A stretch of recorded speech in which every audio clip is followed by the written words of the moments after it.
आज हमको अध्याय एक लेना है। पहले का हमने आमुख और भूमिका हमने लिया है। ठीक है, तो प्रश्न पढ़िए। 10वां नंबर का। हरे कृष्ण प्रभु हरे जी। कृष्ण प्रभु जी। शुद्ध ठीक है। भक्ति के लक्षणों का उल्लेख कीजिए। हम्म, प्रश्न प्रश्न संख्या 10 है। शुद्ध हम्म, भक्ति के लक्षणों का उल्लेख कीजिए। कहाँ पे पेज नंबर इसका उत्तर लिखा है किसी ने? हाँ जी प्रभु जी। प्रभु जी। हम्म, क्या है लक्षण कितने हैं? पेज नंबर 3 में है। हाँ, तो नंबर डाल के वहां पे ये है 6 लक्षण। बराबर। क्लेशाग्नि। हम्म, नहीं बेटा, क्लास चल रही है मैं बोल रही हूँ। क्लेशाग्नि, शुभदा, हम्म,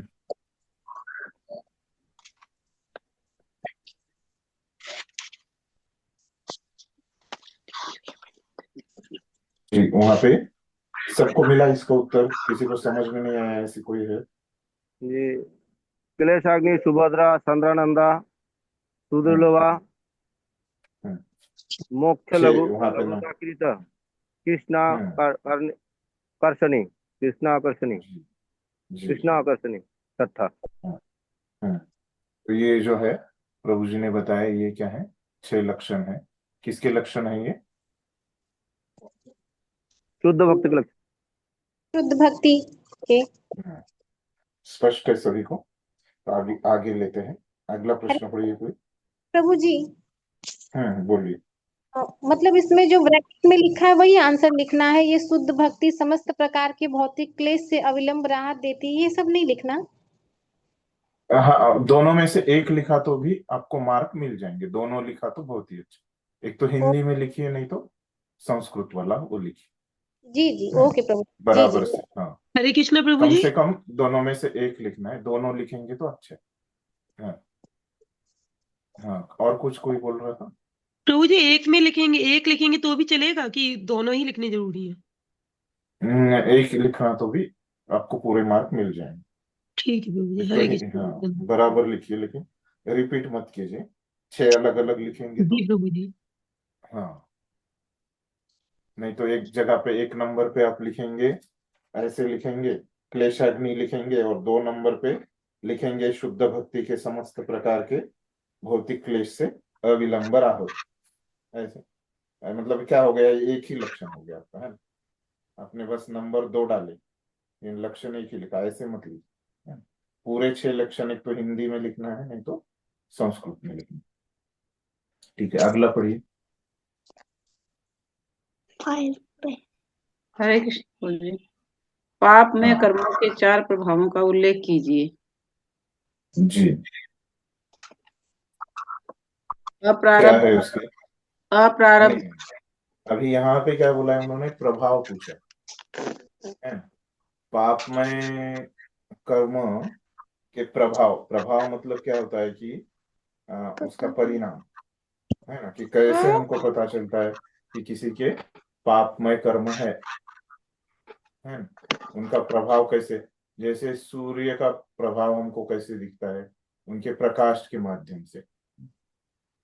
तो उनका प्रभाव है सूर्य का, यहाँ पे हम बोलते हैं। या किसी व्यक्ति का यहाँ पे प्रभाव है, मतलब हमको कैसे कोई नेता का हम बोलते हैं कि इधर प्रभाव है ना? राजकारणी का। तो कैसे? क्योंकि वहां पे सभी जो वहां पे स्कूल है ना? उनके बहुत सारे वहां पे कार्य दिखते हैं उस नेता के हमको वहां पे, इसलिए बोलते हैं कि उनका प्रभाव है। तो यहाँ पे हमको उसके प्रकार नहीं पूछा है, क्या पूछा है? प्रभाव प्रभाव। का। और कोई फिर प्रयास करेगा इसमें? जी। हाँ, 4 प्रभाव बताना है प्रभु जी। जी, जी। जी प्रभु जी। प्रारब्ध बीज, तीसरा है नहीं, नहीं, ये प्रारब्ध। तो उसके ये प्रकार हो गए उसके। मैं अच्छा वही बोल रहा हूँ कि प्रकार नहीं बचा, मैं आपको हरे प्रभाव बता। प्रभु जी, दंड प्रणाम। हाँ, हाँ, बोलिए। प्रभु जी, पाप में कर्मों के कारण हम भविष्य में कष्ट भोगेंगे। हाँ, लेकिन वहां पे प्रभुपाद ने कहाँ पे दिया ये? अभी 4 लिखना है आपको। किस प्रकार से कष्ट हरे मिलेंगे हरे कृष्णा प्रभु जी, आपको। हरे कृष्णा। हाँ हाँ बोलिए बोलिए। वह प्रभाव जो अभी तक फलीभूत नहीं हुआ, प्रारब्ध बीज रूप में पड़ा हुआ है प्रभाव, बीज वह प्रभाव जो पौड़ हो चुका है प्रारब्ध, और जो प्रभाव पौड़ है कूट।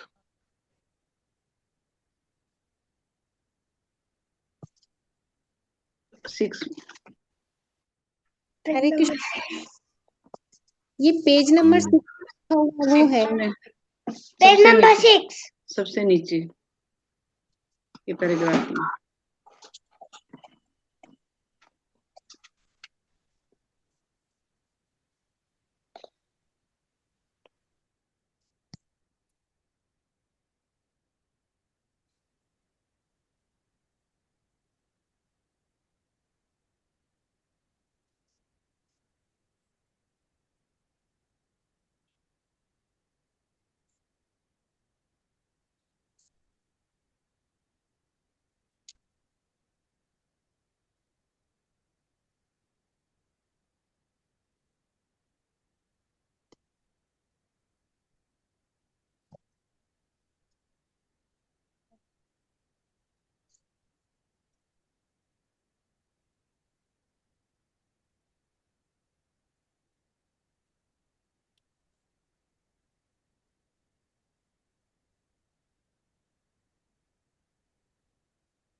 प्रभु जी मैं आंसर बता दूं जी। जी। जो पहला तो हम ऐसे यहाँ पर तो लिखा है पेज नंबर 6 में। हाँ, तो यहाँ पर अप्रारब्ध वह प्रभाव जो अभी फलीभूत नहीं हुआ है। उसके बाद दूसरा दिया है बीज, बीज रूप में पड़ा हुआ रहने वाला प्रभाव। तीसरा है प्रारब्ध, वह प्रभाव जो पहले से ही पौर हो चुका है, माने परिपक्व हो गया है। उसके बाद है कूट, चौथा जो पराया माने माने मैच्योर हो गया है। जी हाँ, ये है प्रभाव। तो कितने हो गए वहां पे, 4 हो रहे क्या? जी 4 हो गया प्रभु जी। कहाँ पे दिया ये, मुझे नहीं लगा। ये 6 में ये से जो है पेज नंबर पुस्तक के पाठ्य पेज पुस्तक नंबर के 6 पे दिया है प्रभु जी। 6 में है। हाँ नंबर डाल के, जी जी हाँ मिल गया। पद्म पुराण में कहा गया है ना। जी तो ये अप्रारब्ध, बीज, प्रारब्ध और कूट। जी ये सभी को स्पष्ट हो गया है। जी। तो अगला पढ़िए। हरे कृष्ण प्रभु जी, दंडवत प्रणाम। हाँ द्वारा शायद दिए पहले गए भी, हाँ बोलिए। प्रभुपाद द्वारा दिए गए परिपक्व पापमय कृत्यों के फलों के 4 उदाहरण दीजिए। प्रभु जी इसका आंसर बोलूं? हाँ बोलिए। कोई किसी रोग से पीड़ित रहता है, किसी मुकदमे में फंस जाता है, किसी निम्न कुल में जन्म लेता है, अशिक्षित रह जाता है, बदसूरत दिखता है। सभी को समझ गया ये पेज नंबर 4 के अंत में और 5 के शुरू के लाइन में। ये लाइन वैसे के वैसा नंबर डाल के 4 लिखने हैं वहां पे दिए। अगला पढ़िए कोई।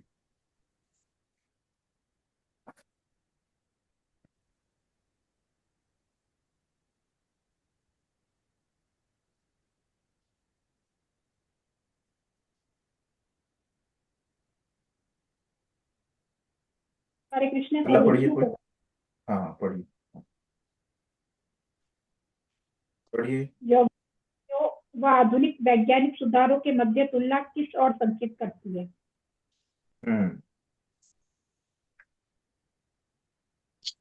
हरे कृष्ण प्रभु जी इसका आंसर। प्रभु जी मैंने बताइए। आंसर लिखा है, आंसर हाँ लिखे हैं प्रभु जी इसमें बताइए। बताते हाँ हैं। तिले प्रभुपाद बताते हैं कि योग सिद्धियां द्वारा प्राप्त सिद्धियां आधुनिक विज्ञान की उपलब्धियों के समान ही भौतिक है। तो अतः योग सिद्धियां और भौतिक वैज्ञानिक प्रगति मूलतः एक ही श्रेणी की आती है, तुलना दर्शाने के लिए। कहाँ पे दिया है पेज नंबर? ये पेज नंबर, ये तो मैंने नोट किए थे, कहाँ से नोट किया है? ओके ठीक है, मैं देखता हूँ शायद 11-12 में है शायद।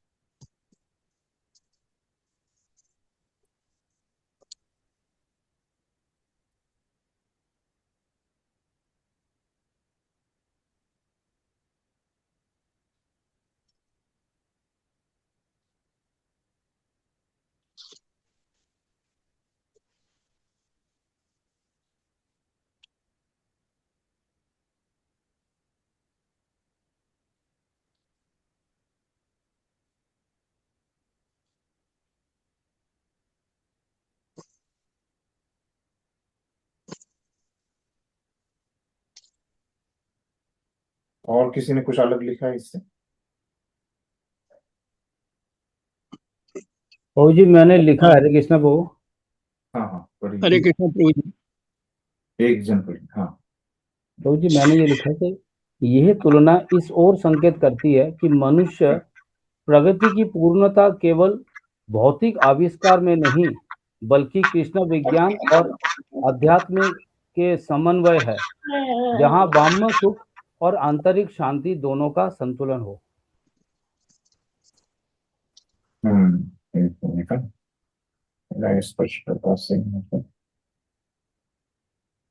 हरे कृष्णा प्रभु जी। एक मिनट, मैं भी एक कुछ मिनट, प्रभु जी। हाँ एक मिनट जरा मैं खुद देख लेता हूँ फिर हम।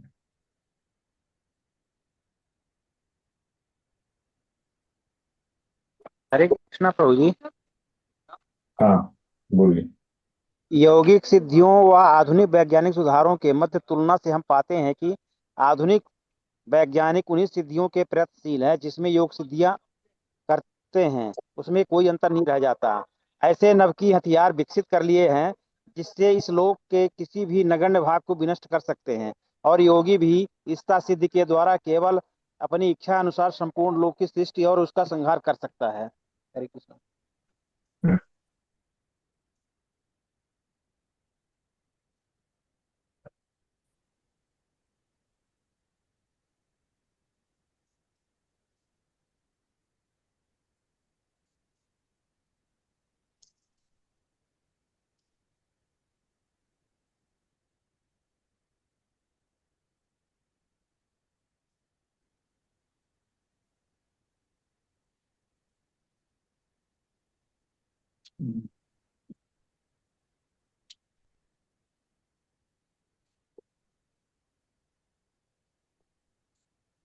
प्रभु जी इसका उत्तर जो है पृष्ठ संख्या 12 में है और पैराग्राफ, दूसरा पैराग्राफ। राइट।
जी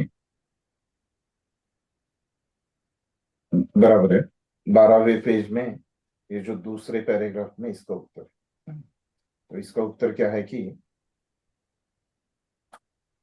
जैसे अभी प्रभु जी ने बताया कि इनके बीच में जो तुलना है ना? तो किसके बीच में? ये यौगिक सिद्धियों के बीच में और आधुनिक विज्ञान ज्ञानी सुधार के है। हाँ, आधुनिक वैज्ञानिक सुधारों के बीच में जो तुलना है ये हमको बताती है कि क्या है, से ही हमको एक किस तरह से है वो कि दोनों भी हमको क्या करते हैं, क्षणभंगुर सुख हमको प्रदान करते हैं। ये तुलना से हमको ये समझ में आता है कि दोनों एक ही है और ये दोनों हमको क्षणभंगुर सुख देते हैं। जरा स्पष्ट है अभी ये सबको?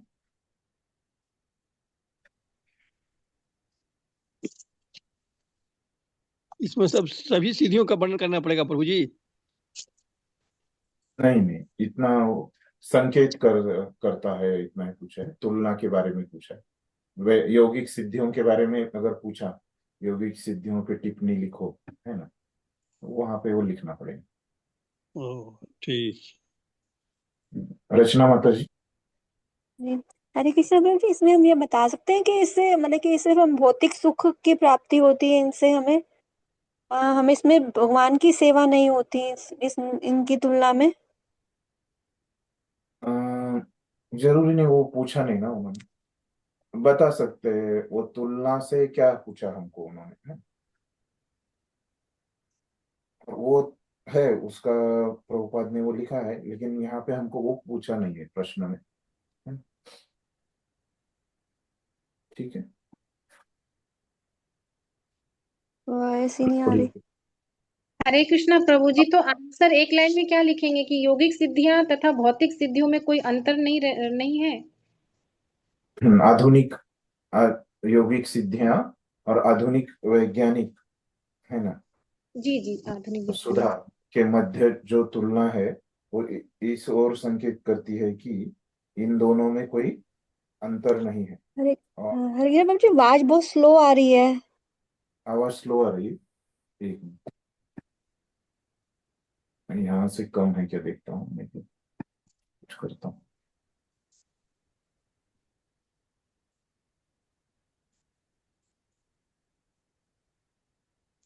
से कम है। हरे कृष्णा प्रभु जी। अभी ठीक है आवाज? अभी आवाज ठीक प्रभु है? जी। हाँ हरे कृष्णा प्रभु जी। जी बोलिए। प्रभु जी, विभिन्न योग सिद्धियों में कुछ ऐसी विधियां हैं जिन्हें भौतिक विज्ञानी अभी तक विकसित नहीं कर पाए हैं। उसी में लाइन है।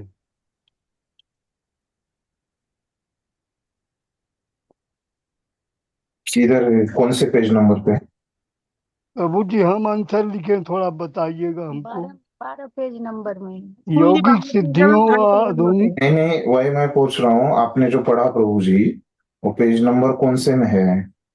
12 है प्रभु जी, 3rd पैराग्राफ है। 13 का ना परिच्छेद प्रभु? और पेज नंबर नहीं, कौन? प्रश्न 13 का है, लेकिन यहाँ पे किताब में किधर है वो किताब में कहाँ है प्रभु जी, पूछ रहे हैं। प्रभु जी इसी पैराग्राफ के नीचे वाला पैराग्राफ। 12 और 13 पैराग्राफ है। एक मिनट में पढ़ रहा हूँ, एक मिनट।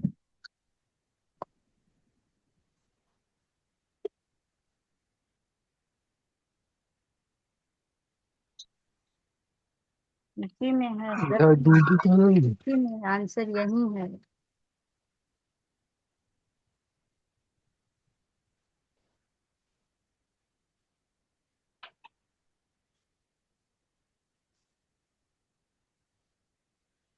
प्रभु जी पेज नंबर 12 पर तीसरे। हाँ, मिल गया पेज, मिल गया, और शुरू में ही है। पेज नंबर 12 पर है प्रभु जी। जी, तो क्या कहना है प्रभु जी आपका? ये उत्तर हो सकता है ऐसे आपको विभिन्न योग सिद्धियों में कुछ ऐसी विधियां हैं जिन्हें भौतिक विज्ञानी अभी तक विकसित नहीं कर पाए। जी, तो मतलब आपको यहाँ पे लग रहा है कि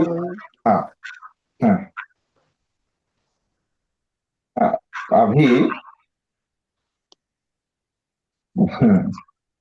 तो यहाँ पे ये तुलना में किस ओर संकेत किया जा रहा है ना? तो ये अगर जो यौगिक सिद्धियां हैं पूरी की पूरी, है ना, अगर आधुनिक विज्ञान के द्वारा अगर बन जाती है ना, तो दो नाम रखने की जरूरत ही नहीं थी ना। मतलब कैसे है ये, देखिए, अभी कोई चीज आपको लेना है ना, तो अम, कोई फल है ना, तो अगर वो फल मीठा है, जैसे आम है ना, आम अगर मीठा है तो हम क्या बोलते हैं, वो शक्कर की तरह मीठा है ना। लेकिन शक्कर, तो आम में दूसरे भी गुण होते हैं ना, तो एकदम वो शक्कर के जैसा ही नहीं है ना। तो यहाँ पे जो तुलना से यहाँ पे जो ले रहे हैं, है ना, जो संदर्भ यहाँ पे प्रभुपाद हमको बता रहे हैं कि क्या होता है कि यौगिक सिद्धियों में से सुख मिलता है ना। क्या, कौन सा सुख मिलता है, कौन से प्रकार का सुख मिलता है, कि ये क्षणभंगुर सुख, ये भौतिक सुख मिलता है, कि ये योगी सिद्धियां प्राप्त करके आराम से रहते हैं इस दुनिया में, है ना। भक्ति का वहां पे कुछ सुख से वो रहना चाहते हैं, लेकिन वो क्या होता है, कितने दिन हम रह सकते हैं, ये मरना तो सभी को है। तो हमारे मरने के समय पे ये सुख नष्ट हो जाएगा, भौतिक सुख है, क्षणभंगुर है। और ये आधुनिक वैज्ञानिक क्या कर रहे हैं, वो भी आराम से रहना चाहते हैं। अभी उन्होंने मोटर गाड़ी बनाई, है ना, अनेक अनेक घर बनाए सुविधाओं से। तो ये सब जो सुविधाओं से वो क्या करना चाहते हैं, यही भौतिक सुख लेना चाहते हैं। यहाँ पे जो तुलना की है प्रभुपाद ने, वो हमको दिखाने के लिए कि ये दोनों क्या कर रहे हैं, हमको भौतिक सुख प्रदान कर रहे हैं। ये दोनों तो अलग है, लेकिन ये भौतिक सुख प्रदान करने का जो उद्देश्य है, उसमें ये दोनों एक ही है। तो ये भाव है। तो तुलना करके प्रभुपाद ने उससे क्या संकेत निकाला है, वो हमको लिखना है। समझ गया अभी जी? प्रभु जी का प्रश्न था कि जी वो, प्रभु जी। अरे हाँ, आपको नहीं, वो जो प्रभु जी है ना, उन्होंने अभी पूछा था कि तीसरे परिच्छेद में प्रभु बताया जी कि बोलिए अलग कि है। आपको समझ में आया, बोलिए। हरे कृष्ण प्रभु जी, क्षणभंगुर सुख दोनों में कॉमन है, क्षणभंगुर जी सुख है जी, दोनों में। हाँ हाँ हाँ हाँ, ये इसीलिए ये दोनों में ये भौतिक सुख हमको मिलता बोलिए है, समझ में आ इसलिए गया, दोनों में। ठीक है। बोलिए समझ में आ गया प्रभु जी, आप पूछ एक साथ है क्या, माता जी और प्रभु जी? बोलिए समझ में आ गया प्रभु जी। हाँ हाँ, ठीक है ठीक है, समझ गए। तो आगे बढ़ते हैं अभी। एक जीवात्मा, हाँ वो पढ़िए।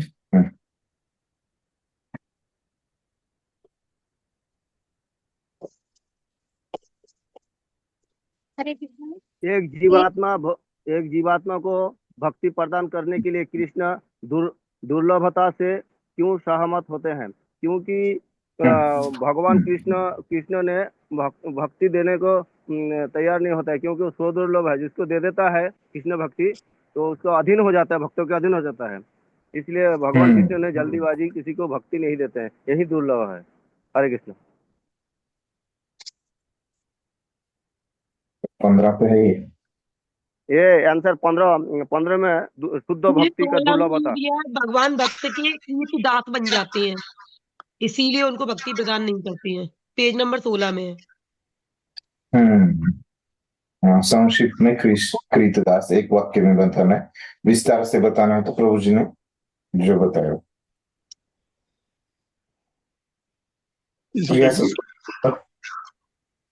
किताब में उत्तर कहाँ है प्रभु जी का? किताब में ना, ये देखिए 16 में पहले दूसरे लाइन में है। तो कृत, हाँ, एक वाक्य में लिखना है तो, 2-3 वाक्यों में लिखना है तो अभी प्रभु जी ने विस्तार से पढ़ा।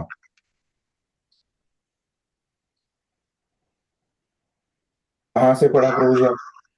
सुदुर्लभ में है प्रभु जी, सुदुर्लभ की डेफिनेशन में।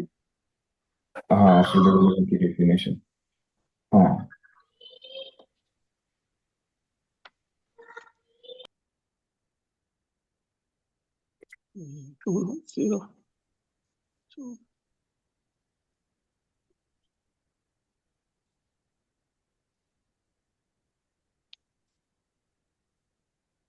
ठीक है, आगे चले। जी प्रभु जी। 15। पढ़िए कोई। हाँ, शील रूप गोस्वामी के विश्लेषण के अनुसार सुख के 3 स्रोतों की सूची दीजिए। क्या है फिर? प्रभु जी बता दूं? बताइए। भौतिक सुख, हाँ, ब्रह्म में तादात्म्य, कृष्ण भावना वे सुख, हम्म, यही लिखे हैं प्रभु जी। जी जी जी। ब्रह्मानंद स्रोतों की सूची। स्रोतों की इस सूची आपको है। वो तो सुख हो गया, लेकिन कहाँ से वो सूची क्या है? विषय हो गया।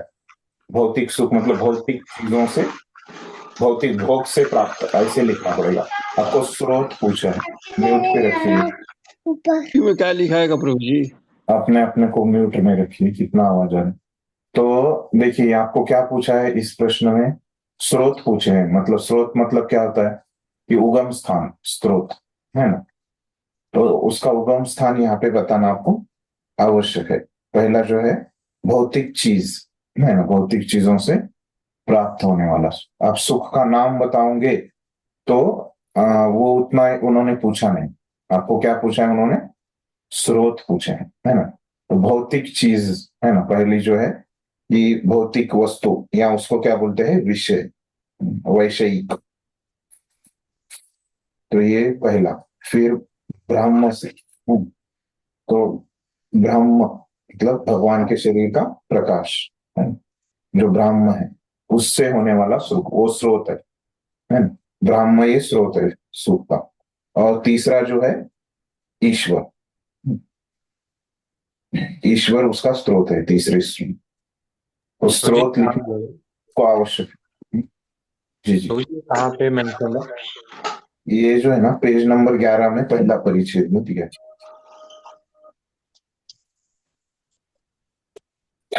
वहां पे स्रोत के ऊपर ध्यान रखिए, स्रोत लिखना वहां पे है।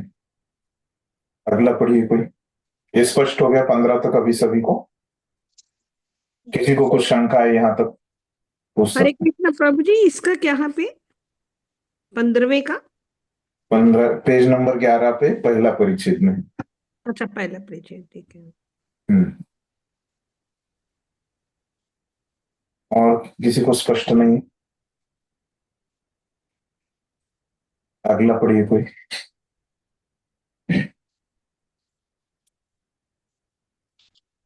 प्रश्न संख्या 16। मदन मोहन मोहिनी शब्द का अर्थ क्या है? लिखा है किसी ने उत्तर इसका? जी प्रभु जी। हजारों कामदेवों के आकर्षण को भी पराजित करने वाले हैं, किंतु राधा रानी इनसे भी अधिक आकर्षक है, क्योंकि वो कृष्ण को भी आकृष्ट करने वाली हैं। इसलिए भक्तगण उन्हें मदन मोहन मोहिनी कहते हैं। जी पेज नंबर 16 का थर्ड पैराग्राफ। जी जी। स्पष्ट हुआ बाकी भक्तों को सभी? किसी को स्पष्ट नहीं? ठीक है, अगला पढ़िए।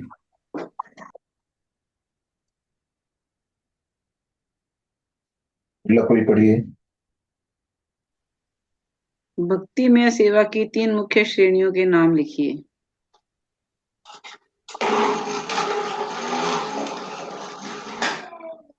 किसी ने लिखा इसका उत्तर? जी प्रभु जी, साधन भक्ति, भाव भक्ति तथा प्रेमा भक्ति। बराबर। अगला पढ़िए।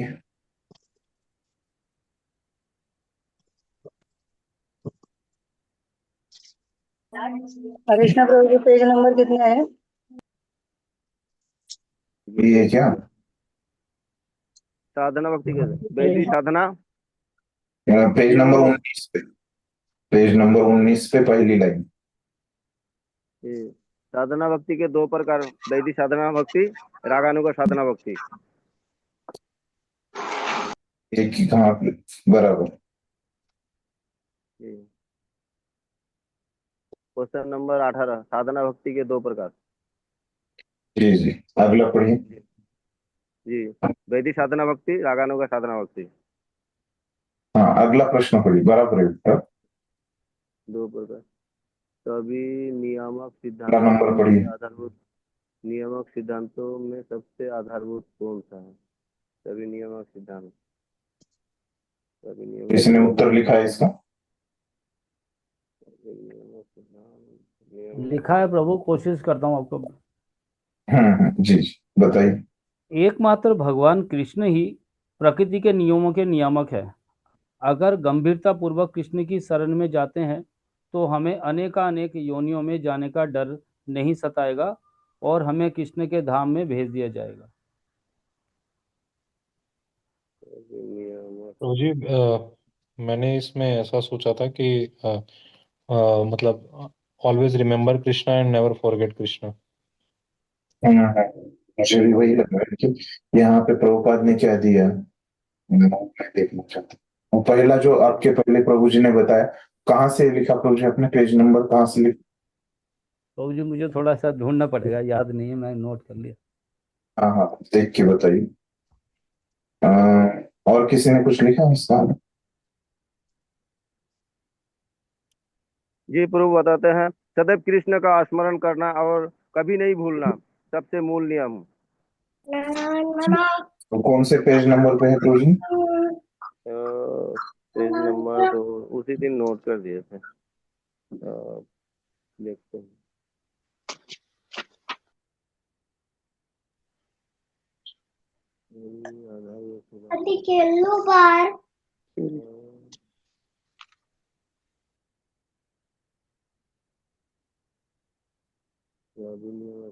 आधारभूत होता है कृष्ण का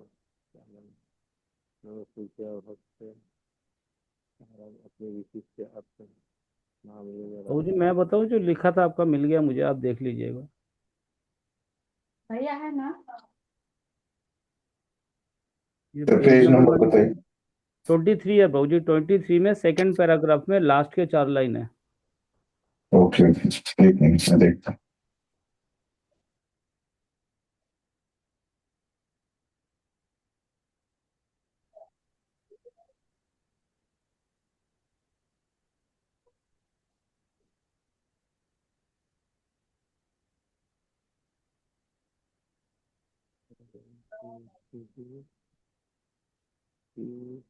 नियामक सिद्धांत ऐसे शब्द कहाँ पे मिला क्या किसी को?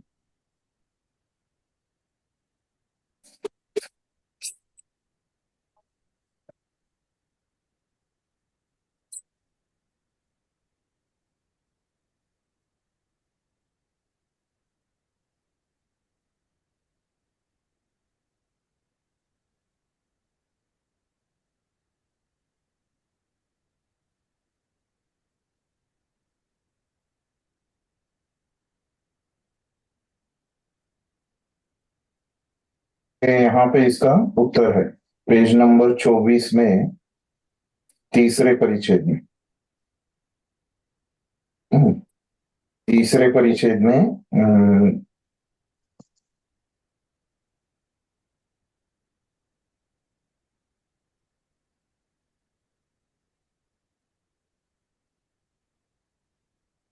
दूसरी लाइन में बताया कि अन्य सारे विधि विधान इसी एक आधारभूत सिद्धांत के अधीन माने जाते हैं। तो इसीलिए, और सिद्धांत कहाँ दिया उन्होंने? दूसरे पेज नंबर 24 में, दूसरे परिच्छेद में अंतिम वाक्य में दिया है, भगवान को निरंतर स्मरण करना और उन्हें एक क्षण के लिए भी विस्मृत न करना। तो ये सिद्धांत है, और बाकी सभी सिद्धांत इस सिद्धांत के अधीन है, मतलब वो नियामक हो गया, इसके अधीन बाकी के है, तो ये नियंत्रण कर रहा है, नियामक है। स्पष्ट हो गया ये सभी को इसका उत्तर? किसी को स्पष्ट नहीं है, ऐसे कोई है? 24 पेज नंबर 24 में प्रभु जी कहाँ पे? सेकंड? हाँ, सेकंड पैराग्राफ में की लास्ट लाइन पढ़िए आप।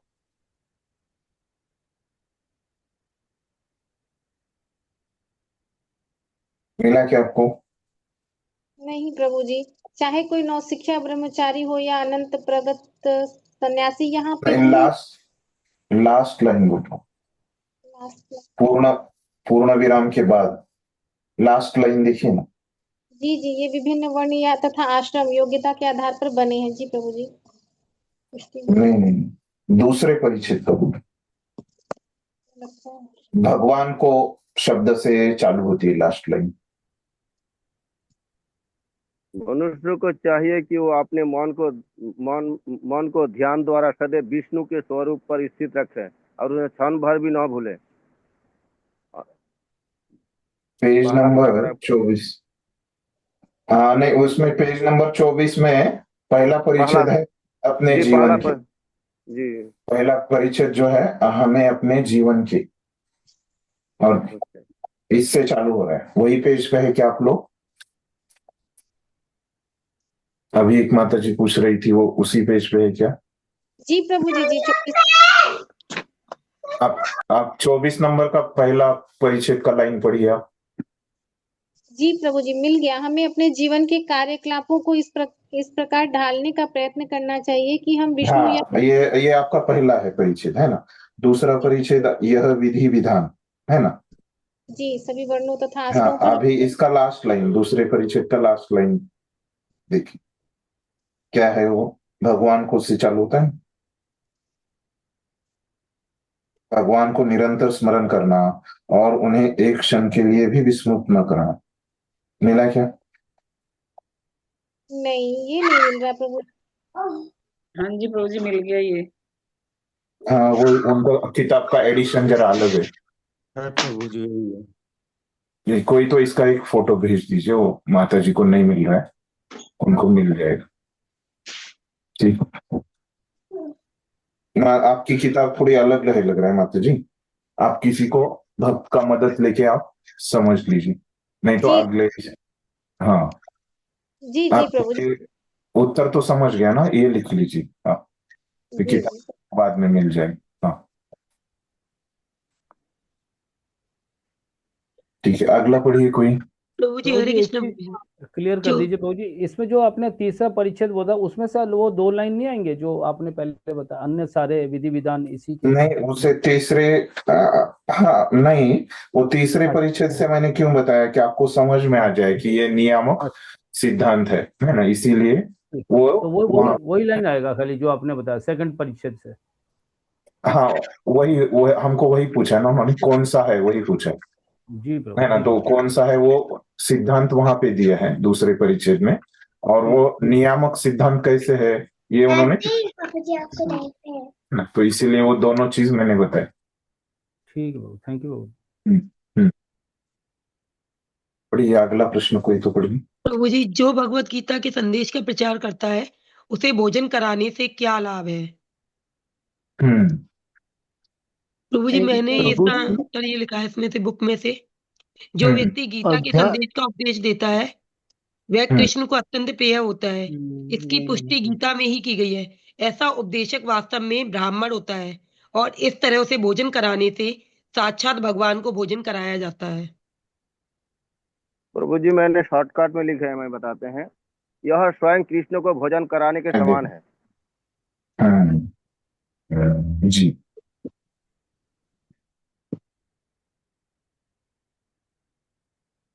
मिल गया सबको। ये माता जी ने विस्तार से बताया और प्रभु जी ने एक मार्क के लिए आता है तो शॉर्टकट में बताया। ये जो है 25 नंबर पेज पे है, दूसरे परिच्छेद में अंत में आता है। अंत के 2-3 लाइन में विस्तार से हो जाएगा। माता जी ने पढ़ा, वो 2-3 लाइन पढ़ा और शॉर्ट में वो प्रभु जी ने बोला। स्पष्ट है सभी को ये?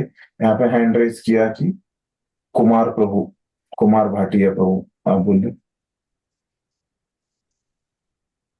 जी प्रभु जी, यही वाला बता रहे थे हम, पेज नंबर 25 में। जी, उत्तर बताने के लिए किया था आपने। ठीक, हाँ जी, ठीक, धन्यवाद। अभी किसी को कुछ प्रश्न है इसमें? सभी प्रश्न पूरे हो गए ना जो हमने बोला था?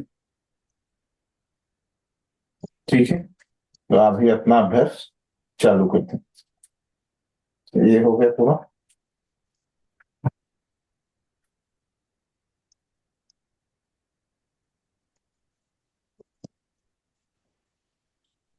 देखिए, अभी हमने क्या क्या पढ़ाई किया ये किताब में, थोड़ा सा उसका आवृत्ति कर लेते हैं, है ना। तो पहले तो हमने ये मंगलाचरण किया ये किताब में, फिर उसके बाद वो बोले कि अभी मैं किताब में भक्ति के बारे में बताऊंगा, है ना। तो पहले भक्ति के बारे में बताने के लिए उन्होंने क्या किया कि इसमें शुद्ध भक्ति की व्याख्या की, बराबर। शुद्ध भक्ति की व्याख्या करने के बाद उन्होंने क्या किया, हमको शुद्ध भक्ति के लक्षण बताए। शुद्ध भक्ति के लक्षण बताने के बाद उन्होंने क्या किया, हमको शुद्ध भक्ति के प्रकार बताए। और शुद्ध भक्ति के प्रकार बताने के बाद उन्होंने क्या किया, हमको उसमें से साधन भक्ति पे पहले अभी लिया उन्होंने, फिर साधन भक्ति, ये जो शुद्ध भक्ति का प्रकार है उसकी उन्होंने व्याख्या की। वो व्याख्या करने के बाद क्या किया, फिर व्याख्या करने के बाद उन्होंने उसके प्रकार बताए, बराबर। फिर उसमें उसके जो दो प्रकार है उसमें से पहला लिया उन्होंने वैधि साधन भक्ति, फिर उसकी व्याख्या की। फिर उसके बाद वो बता रहे कि ये वैधि साधन भक्ति वो कौन कौन कर सकता है, ताकि हमको समझ में आए कि अगर हमको ये वैधि साधन भक्ति करनी है तो हमको किन किन गुणों का विकास करना पड़ेगा, है ना। ये अगर ये गुण हमारे पास रहेंगे, है ना, मतलब ये योग्यताएं हमारे पास रहेगी तो क्या हो जाएगा, तभी हम ये वैधि साधन भक्ति का अभ्यास कर सकेंगे, है ना। अभी अलग अलग प्रकार की योग्यताएं हैं, है ना, निम्न से लेके एकदम ऊपर तक, है ना, निम्नतम श्रेणी से उच्चतम श्रेणी तक ऐसी योग्यताएं यहाँ पे बताई गई है। तो सबसे उच्चतम योग्यता वहां पे बताई कि उन्होंने उत्तम अधिकारी की, फिर उससे कम मध्यम अधिकारी की, उससे कम कनिष्ठ अधिकारी की, है।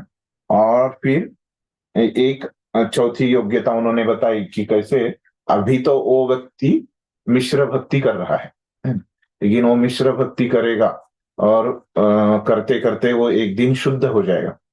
और जब शुद्ध हो जाएगा मिश्र भक्ति से, मतलब पूरा शुद्ध नहीं हुआ, मिश्र भक्ति से वो शुद्ध भक्ति में आ जाएगा। अभी वो योग्य नहीं है शुद्ध भक्ति का अभ्यास करने के लिए। हमने देखा जैसे 4 प्रकार के लोग जो गीता के 7वें अध्याय के 16वें श्लोक में बताए हैं। क्या है, जिज्ञासु, ज्ञानी और अर्थो और अर्थार्थी। तो ये 4 लोग हैं जो वहां पे बताए। तो ये लोग अभी शुद्ध नहीं है, लेकिन ऐसे मिश्र भक्ति का अभ्यास करेंगे तो ये शुद्ध हो जाएंगे और बाद में इनका क्या हो जाएगा, वो शुद्ध भक्ति का अभ्यास कर सकते हैं। तो ये वैधि साधन भक्ति के योग्य हो जाएंगे। तो ये हमने चौथा देखा था। फिर उसके बाद 5वां हम देख रहे हैं कि ये जो वैधि साधन भक्ति आपको करनी है, वैधि साधन शुद्ध भक्ति, है ना। भक्ति मतलब अभी यहाँ पे शुद्ध है। तो वैधि साधन शुद्ध भक्ति जो है ये अगर आपको करनी है तो अभी 5वीं योग्यता यहाँ पे बता रहे कि आपको ये क्या छोड़ना पड़ेगा, जो भुक्ति और मुक्ति। तो भुक्ति मतलब क्या होता है,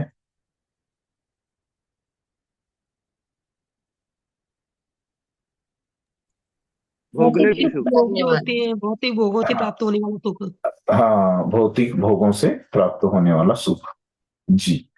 तो ये भोगना है, तो ये भुक्ति की इच्छा है। और मुक्ति मतलब क्या होता है, जीवन के भौतिक सुखों का त्याग करना, मुक्ति। मोक्ष प्राप्त करने की इच्छा। हाँ, मोक्ष प्राप्त करने की इच्छा, मतलब मोक्ष मतलब क्या है कि दुखों से मुक्त होने की इच्छा, है ना। तो पहले जो माता जी ने बताया वो गलत है थोड़ा सा। तो दुखों से मुक्ति या मोक्ष प्राप्त करने की इच्छा, इस तरह से 2 अर्थ हो सकते हैं मुक्ति के। तो ये मुक्ति की भी इच्छा, दुखों से मुक्ति भी, हमको दुखों से मुक्त होने की भी इच्छा, इसको भी मुक्ति बोलते हैं। मोक्ष प्राप्त करने की इच्छा, इसको भी मुक्ति बोलते हैं। तो ये भी हमको छोड़नी पड़ेगी, है। तो ये हम नहीं छोड़ेंगे तो हम में योग्यता नहीं आएगी, ये वैधि साधन भक्ति, है ना। साधन भक्ति की भी योग्यता के लिए हमको ये छोड़ना पड़ेगा। ये अगर हम नहीं छोड़ेंगे तो हम साधन भक्ति भी नहीं कर सकते। तो इसके लिए उन्होंने बहुत सारे, हमने देखा कि 23वें श्लोक से, है ना, हमने पिछली बार 43वें श्लोक तक यहां तक पढ़ा। तो लगभग हमने कितने श्लोक पढ़े? ये 21 श्लोकों में उन्होंने यही बात बताई। और भी श्लोक आने वाले हैं, उसमें भी यही बात वो बता रहे हैं, है ना, क्योंकि उनको पता है कि ये छोड़ना हम सबको बहुत मुश्किल है, लेकिन ये हमको छोड़ना पड़ेगा, है ना, नहीं तो हम साधन भक्ति में भी नहीं आ सकते। आगे भाव और प्रेम का तो क्या, तो हम साधन भक्ति में ही हमारा प्रवेश नहीं होगा, शुद्ध भक्ति में, है ना। शुद्ध भक्ति नहीं करेंगे तो फिर क्या हो जाएगा? वो हमारी भक्ति को कुछ ज्यादा अर्थ, मतलब फिर भी हमारी भक्ति काम की है कि जैसे मिश्र भक्ति करेंगे तो एक दिन शुद्ध हो जाएंगे, लेकिन उसको बहुत टाइम लगेगा हमको शुद्ध होने के लिए, है ना। तो हमको सबका प्रयास यही रहना चाहिए कि हम जितना हो सके उतना शुद्ध भक्ति का आचरण करें, हमारे सामर्थ्य से, हमारी श्रद्धा से। ठीक है, तो अभी जो हमने पढ़ा था उसके आगे, है ना, रोल नंबर कहाँ तक हमने, पहले 20 हो गए थे क्या? 20 में से जिसने पढ़ा नहीं पिछली बार, यहाँ पे पेज नंबर कितना है? ये किताब में से मैं बताता हूँ, मेरा चौथे 15 अध्याय का। मैंने पढ़ा है। क्या मेरा बोला 15 आपने? नंबर है, 15 जी नंबर जी, है मेरा। हाँ, 15 आपने नहीं नंबर पढ़ा?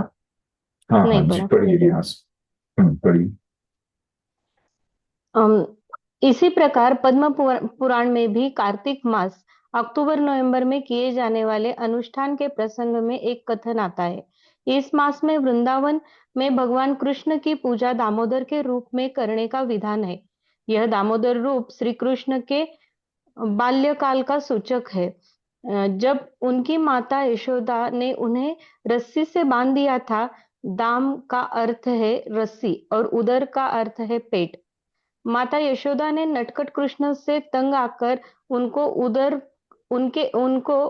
के चारों ओर रस्सी से बांध दिया था, इसलिए उनका नाम दामोदर पड़ा। कार्तिक मास में दामोदर से इस तरह प्रार्थना की जाती है, हे प्रभु, आप सबों के स्वामी और समस्त वरों के दाता हैं। ब्रह्मा तथा शिव के समान अनेक देवता है जो कभी कभी अपने अपने भक्तों को वर देते हैं। उदाहरणार्थ शिवजी ने रावण को अनेक वर दिए थे और ब्रह्मा जी ने हिरण्यकश्यप को, किंतु ब्रह्मा तथा शिव भी भगवान कृष्ण के वरों पर आश्रित रहते थे।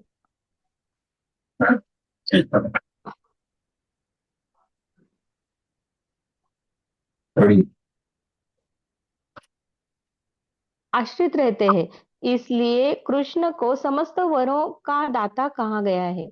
इस तरह भगवान अपने भक्तों को उनके द्वारा चाही गई कोई भी वस्तु दे सकते हैं। तो भी भक्त यही प्रार्थना करता है, मैं आपसे मुक्ति या मुक्ति लाभ तक किसी भौतिक सुविधा की याचना नहीं करता।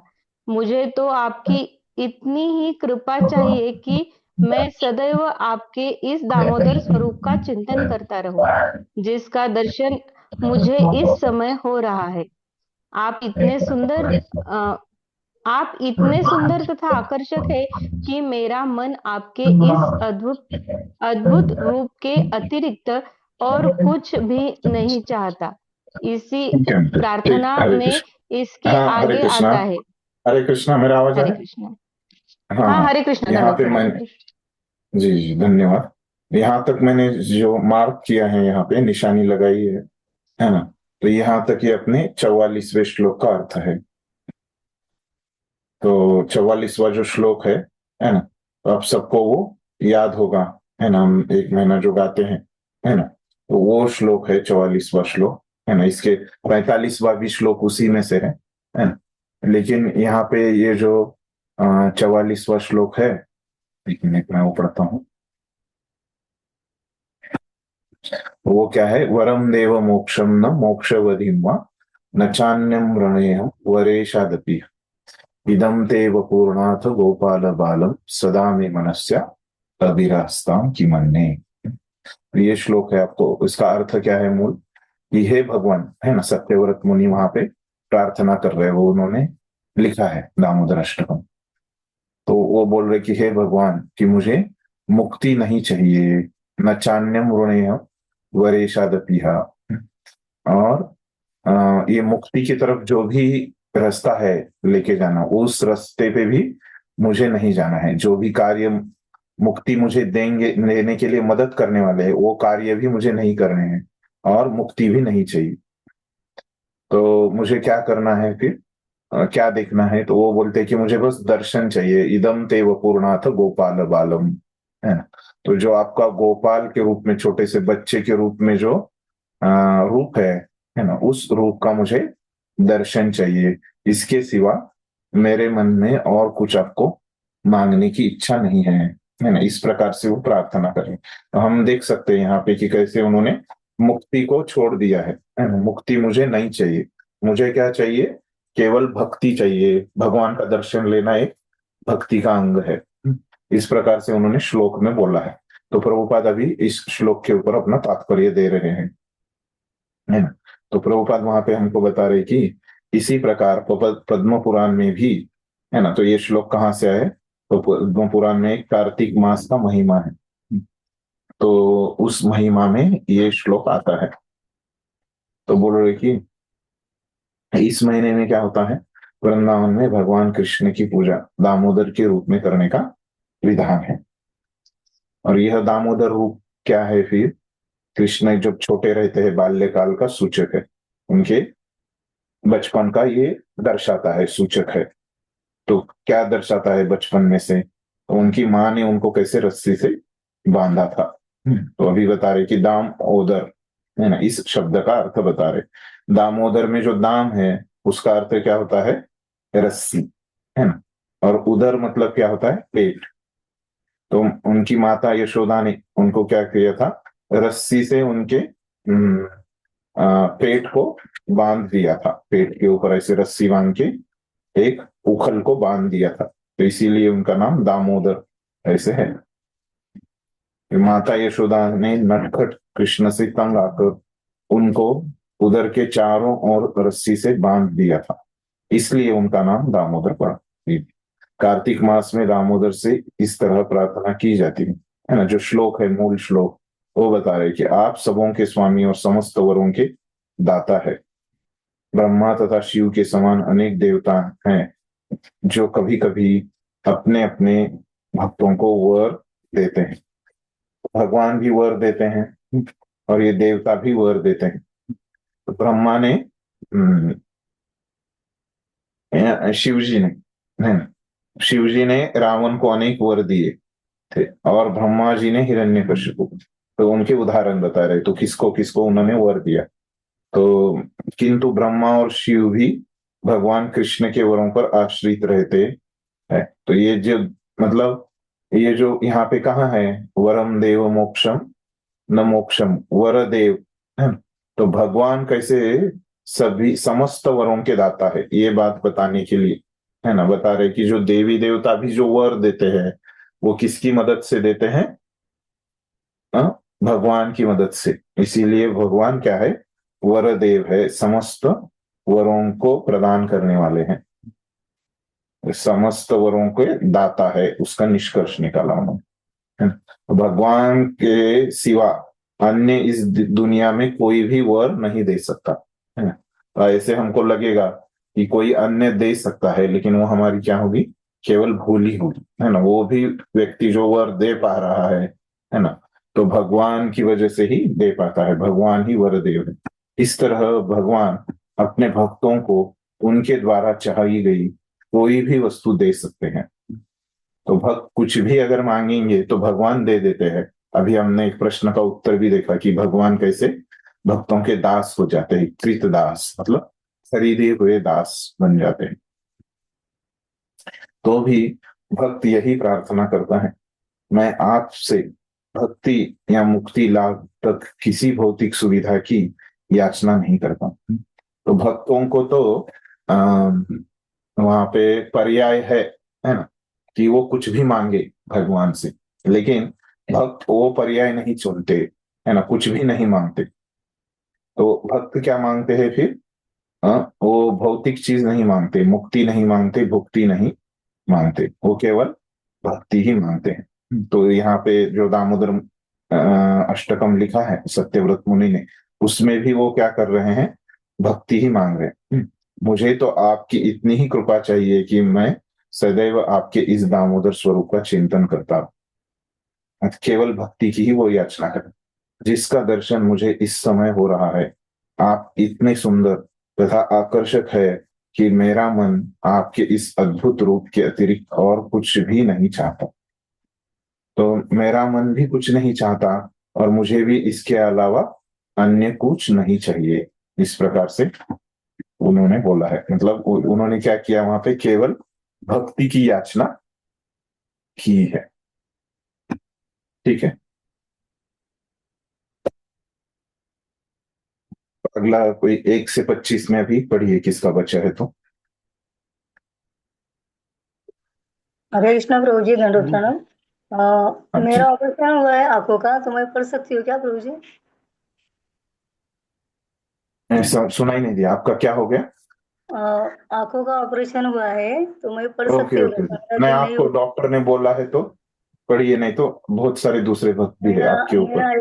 एग्जाम भी रह गए, वो भी बाद में दिया तो चलेगा क्या? हाँ नहीं नहीं, वो एग्जाम का मैसेज आपने डाला था क्या वो ग्रुप में? वो हाँ क्या है कि प्रभु जी। ऐसे नहीं कि एग्जाम हो गया है आपका, वो कौन सा भगवत गीता का बच्चा है क्या?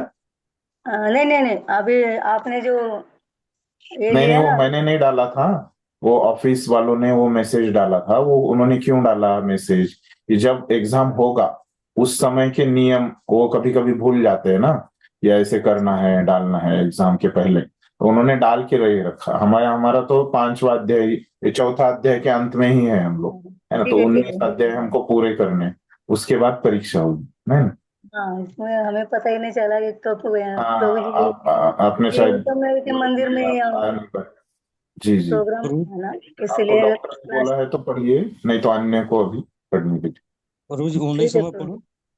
हाँ हाँ ठीक हाँ है। पढ़िए।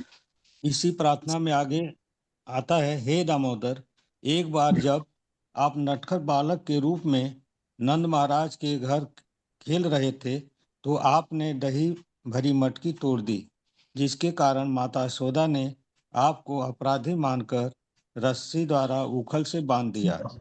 उस समय आपने कुबेर के 2 पुत्रों नलकुवर तथा मणिग्रीव का उद्धार किया था, जो नंद महाराज के आंगन में 2 अर्जुन वृक्षों के रूप में खड़े थे। मेरी आपसे यही विनती है कि आप अपनी कृपा पूर्ण लीलाओं से इसी प्रकार मेरा भी उद्धार करें। इस श्लोक की अंतर कथा इस प्रकार है। देवताओं के कोषाध्यक्ष कुबेर के दोनों पुत्र अपने पिता के ऐश्वर्य से मदान्ध हो उठे थे। एक बार वे सरोवर में नग्न अप्सराओं के साथ विलास क्रीड़ा कर रहे थे। तभी उधर से महर्षि नारद मुनि गुजरे। वे कुबेर के पुत्रों का यह आचरण देखकर अत्यंत खिन्न हो उठे। नारद को उधर से आते देखकर अप्सराओं ने अपने नग्न इधर शरीरों से को जाते देखकर उधर जाते देखकर अप्सराओं ने अपने नग्न शरीरों को वस्त्र से ढक लिया, किंतु कुबेर के दोनों पुत्र मदोन्मत्त होने के कारण इतनी भी शिष्टता नहीं दिखा सके। फलतः श्री नारद मुनि उनके आचरण से क्रुद्ध हो उठे और उन्होंने शाप दे डाला, तुम दोनों में तनिक भी होश नहीं है। अतएव अच्छा तो यदि तुम कुबेर के पुत्र न रहकर वृक्ष बन जाओ। यह सुनकर उन दोनों लड़कों को होश आया और उन्होंने नारद जी से अपने अपराध के लिए क्षमा याचना की। तब नारद जी ने कहा, तुम दोनों अर्जुन वृक्ष बनोगे और नंद महाराज के आंगन में खड़े रहोगे। समय आने पर जब कृष्ण नंद के पोष्य रूप के पुत्र के रूप में प्रकट होंगे, तो वे तुम्हारा उद्धार करेंगे। दूसरे शब्दों में नारद जी का श्राप एक तरह से कुबेर के 2 पुत्रों के लिए वरदान था, क्योंकि अप्रत्यक्ष रूप से उन्हें यह बतला दिया गया था कि उन पर भगवान कृष्ण की कृपा होगी। इसके बाद कुबेर के दोनों पुत्र नंद महाराज के आंगन में दो विशाल अर्जुन वृक्ष के रूप में तब तक खड़े रहे जब तक श्री नारद जी की इच्छा पूर्ति करने के लिए भगवान दामोदर ने अपना शरीर से बधे उखल से उन दोनों वृक्षों पर जोर से प्रहार करके उन्हें धराशायी नहीं कर दिया। इन धराशायी वृक्षों से नलकुवर तथा मणिग्रीव निकल आए। तब तक वे भगवान के महान भक्त बन चुके थे। और आगे पढ़िए प्रभु जी। नहीं, ठीक है, बराबर आप रुक गए। तो यहाँ तक जो श्लोक है वो अपना 45वां श्लोक है, ये लीला बताई। और यहाँ पे जो श्लोक है ये भी क्या है, दामोदर अष्टकम का श्लोक है। और वो क्या है, कुबेरात्मजौ बद्ध मूर्तैव यद्व त्वया मूर्छितौ भक्ति भाजौ कृतौ च तथा प्रेम भक्तिं स्वकाम्ये प्रियच्छ न मोक्षे ग्रहो मेस्ति दामोदरेह। तो ये श्लोक हम पढ़ते हैं और ये लीला भी हमको पता ही है, लेकिन हम पढ़ लेते हैं यहाँ पे।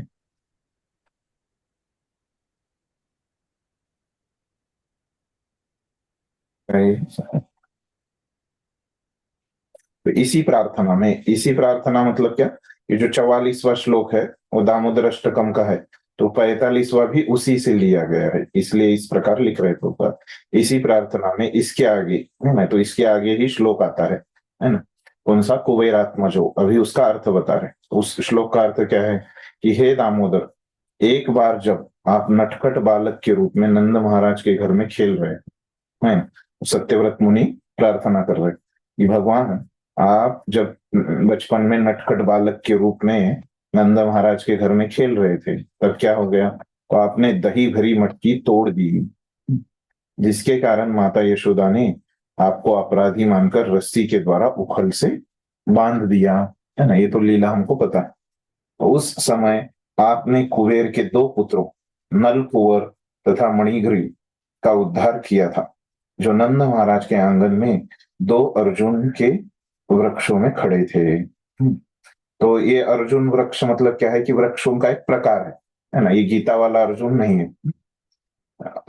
मेरे आपसे यही विनती है कि आप अपनी कृपापूर्ण लीलाओं से इसी प्रकार मेरा भी उद्धार कर दे। तो भगवान ने क्या किया, ये उखल है, उखल से जो उनको बांधा था वो उखल उन्होंने क्या किया, दो अर्जुन वृक्ष भाई थे वो, नलकुवर और मणिग्रीव, तो एकदम पास में ही थे, उन दोनों में कम जगह थी, है ना। तो उखल जाने की इतनी भी जगह नहीं थी, तो वो उखल वहां पे अटक जाता है, ये पता है लीला हमको सबको है। तो उखल अटकने से फिर वो भगवान ने खींचा, वो तो उखल से बंधे हुए थे, और फिर वो दोनों वृक्ष गिर गए और उनका उद्धार हो गया। तो उनके लिए भगवान ने ये लीला की, है ना। इस प्रकार से वो प्रार्थना कर रहे, तो उनका जैसे आपने उद्धार किया तो मेरा भी आप उद्धार कीजिए, मुझे और कुछ नहीं चाहिए। तो भक्ति के अलावा और मुझे कुछ नहीं चाहिए। तो प्रभुपाद बोल रहे कि इस श्लोक की अंतर कथा, है ना। ये तो श्लोक का वैसे के वैसा उन्होंने अर्थ बताया, भाषांतर भावार्थ बताया, फिर उसके बाद बोल रहे कि इसके पार्श्वभूमि बता रहे अंतर कथा। और देवताओं के कोषाध्यक्ष कुबेर के दोनों पुत्र अपने पिता के ऐश्वर्य से मदान्ध हो उठे थे। एक बार वे सरोवर में नग्न अप्सराओं के साथ विलास क्रीड़ा कर रहे थे। ये हमको लीला ही है, अभी कथा ही है ये पूरा। तभी उधर से महर्षि नारद गुजरे। वे कुबेर के पुत्रों का यह आचरण देखकर अत्यंत खिन्न हो उठे। नारद को उधर से जाते देखकर अप्सराओं ने अपने नग्न शरीरों को वस्त्र से ढक लिया, किंतु कुबेरों के दोनों पुत्र मदोन्मत्त होने के कारण इतनी भी शिष्टता नहीं दिखा सके। फलतः श्री नारद मुनि उनके आचरण से क्रुद्ध हो उठे और उन्होंने श्राप दे डाला। तो जैसे महान नारद जी जा रहे हैं, तो उन्होंने क्या किया, ये जो वैष्णव आचरण का पालन नहीं किया, ये उनकी गलती थी, क्योंकि वो मदन्मत अवस्था में थे, तो मोहित हो गए थे। फलतः श्री नारद मुनि उनके आचरण से क्रुद्ध हो उठे और उन्होंने श्राप दिया, तुम दोनों तनिक भी होश नहीं है, अतएव अच्छा हो यदि तुम कुबेर के पुत्र न रहकर वृक्ष बन जाओ। यह सुनकर उन दोनों लड़कों को होश आया, तो डर गए वो, उनको श्राप मिलने के बाद फिर होश आया। जो साधु रहते हैं यहाँ पे, ये भी हम सीख सकते हैं कि क्या है कि वो किसी का बुरा नहीं करना चाहते, उनको सुधारने के लिए ही वो दूसरों को कष्ट देते हैं, है ना। ऐसे नहीं कि उनको और दूसरों को कष्ट देने में आनंद आता है ना, ये भाव नहीं रहे। तो यह सुनकर वो दोनों होश में आ गए और उन्होंने श्री नारद जी से अपने अपराध के लिए क्षमा याचना की। तब श्री नारद जी ने कहा, तुम दोनों अर्जुन वृक्ष बनोगे और नंद महाराज के आंगन में खड़े रहोगे। समय आने पर जब कृष्ण नंद के पौष्य पुत्र के रूप में प्रकट होंगे तो वे तुम्हारा उद्धार करेंगे। तो यहाँ पे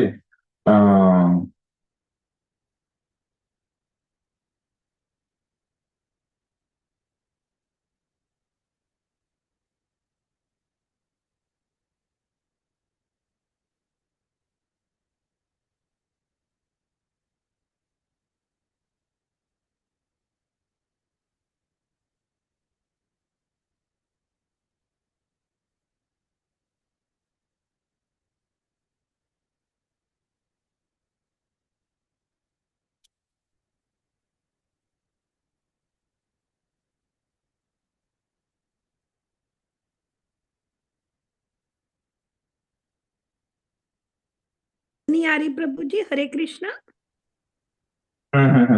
एक मिनट।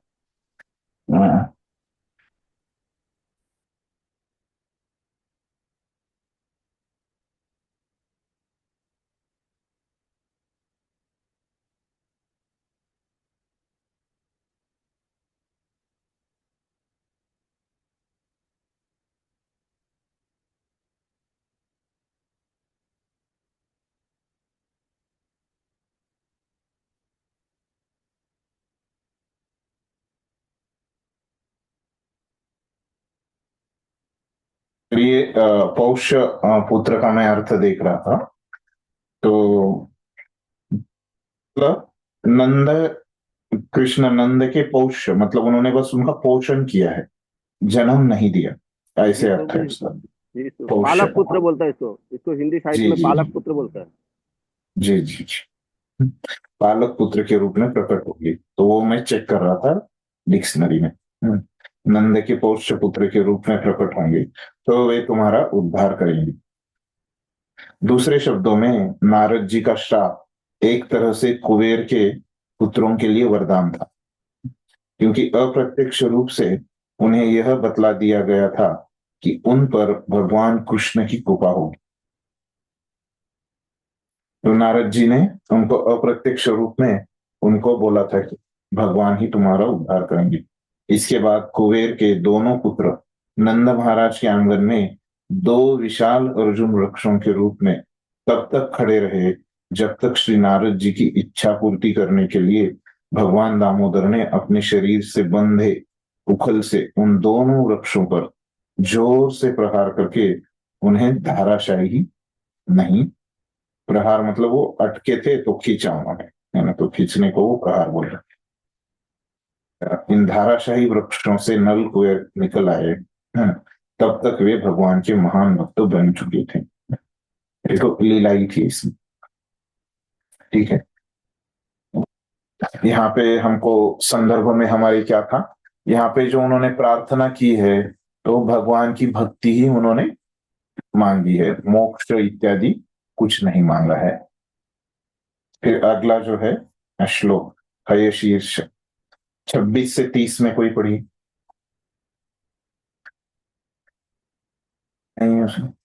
31 से 35। हाँ है पढ़िए। हरे कृष्ण रोज रोल नंबर 12। हाँ हाँ शीर्ष पंचरत्न में एक पद्यांश आया है, हे प्रभु, हे भगवान, मुझे न तो अपने धार्मिक जीवन के परिणाम के रूप में कोई वर चाहिए, न कोई आर्थिक विकास चाहिए, न मुझे इंद्रिय तृप्ति की लालसा है, न मुक्ति की। मैं तो आपके चरण कमलों का नित्य सेवक बनने की प्रार्थना करता हूँ। आप मुझे यह वर देकर अनुग्रहित करें। उसी शीर्ष पंचरत्न में नहीं यहाँ पंचरात्र तक ठीक है मैम, ठीक है। धन्यवाद। हरे कृष्णा हाँ प्रभु जी, दंडवत प्रणाम। ये जो श्लोक है ना, 46वां श्लोक, तो उसमें बोल रहे हैं कि जो भगवान वर देते हैं तो उनसे मैं धर्म अर्थ काम मोक्ष के लिए प्रार्थना नहीं करूंगा कि क्या करूंगा, धार्मिक जीवन के परिणाम, है ना, मैं कोई वर चाहिए, ना कोई आर्थिक, मतलब धर्म को नहीं चाहिए, है ना, और आर्थिक विकास, है ना, अर्थ भी नहीं चाहिए, धर्म भी नहीं चाहिए, अर्थ भी नहीं चाहिए, है ना, मुझे इंद्रिय तृप्ति, है ना, मतलब क्या है, काम भी नहीं चाहिए, और मुक्ति मतलब मोक्ष, धर्म अर्थ काम मोक्ष मुझे कुछ भी नहीं चाहिए। हम देख रहे हैं कि एक ही विषय यहाँ पे चल रहा है कि मुक्ति नहीं चाहिए, भुक्ति नहीं चाहिए, तो क्या चाहिए फिर आपको, तो नित्य सेवक मुझे बनना है, वही मेरी प्रार्थना है, और इससे ही मुझे अनुग्रहित कीजिए, ऐसे बोल। तो अगला पढ़िए, दूसरा श्लोक है शीर्ष पंचरत्न। कौन पढ़ेगा? 26 से 30 में कोई नहीं है, 31 से 35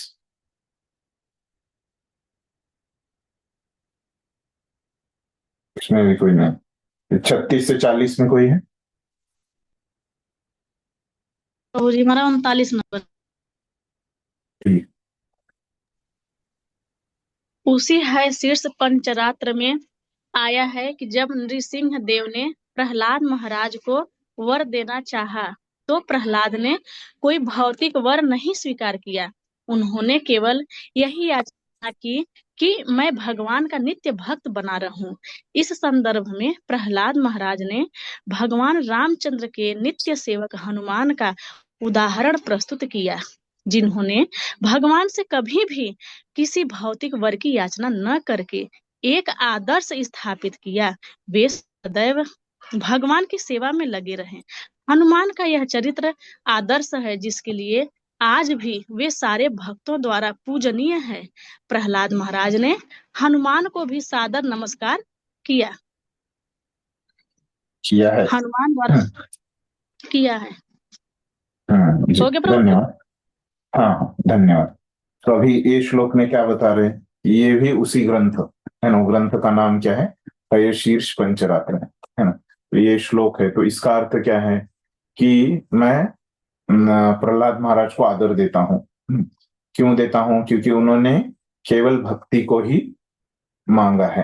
तो भगवान ने उनको बोला जो चाहो वो मांगो, लेकिन प्रहलाद महाराज ने क्या किया, भक्ति को ही मांगा, ऐसे वो बोल रहे।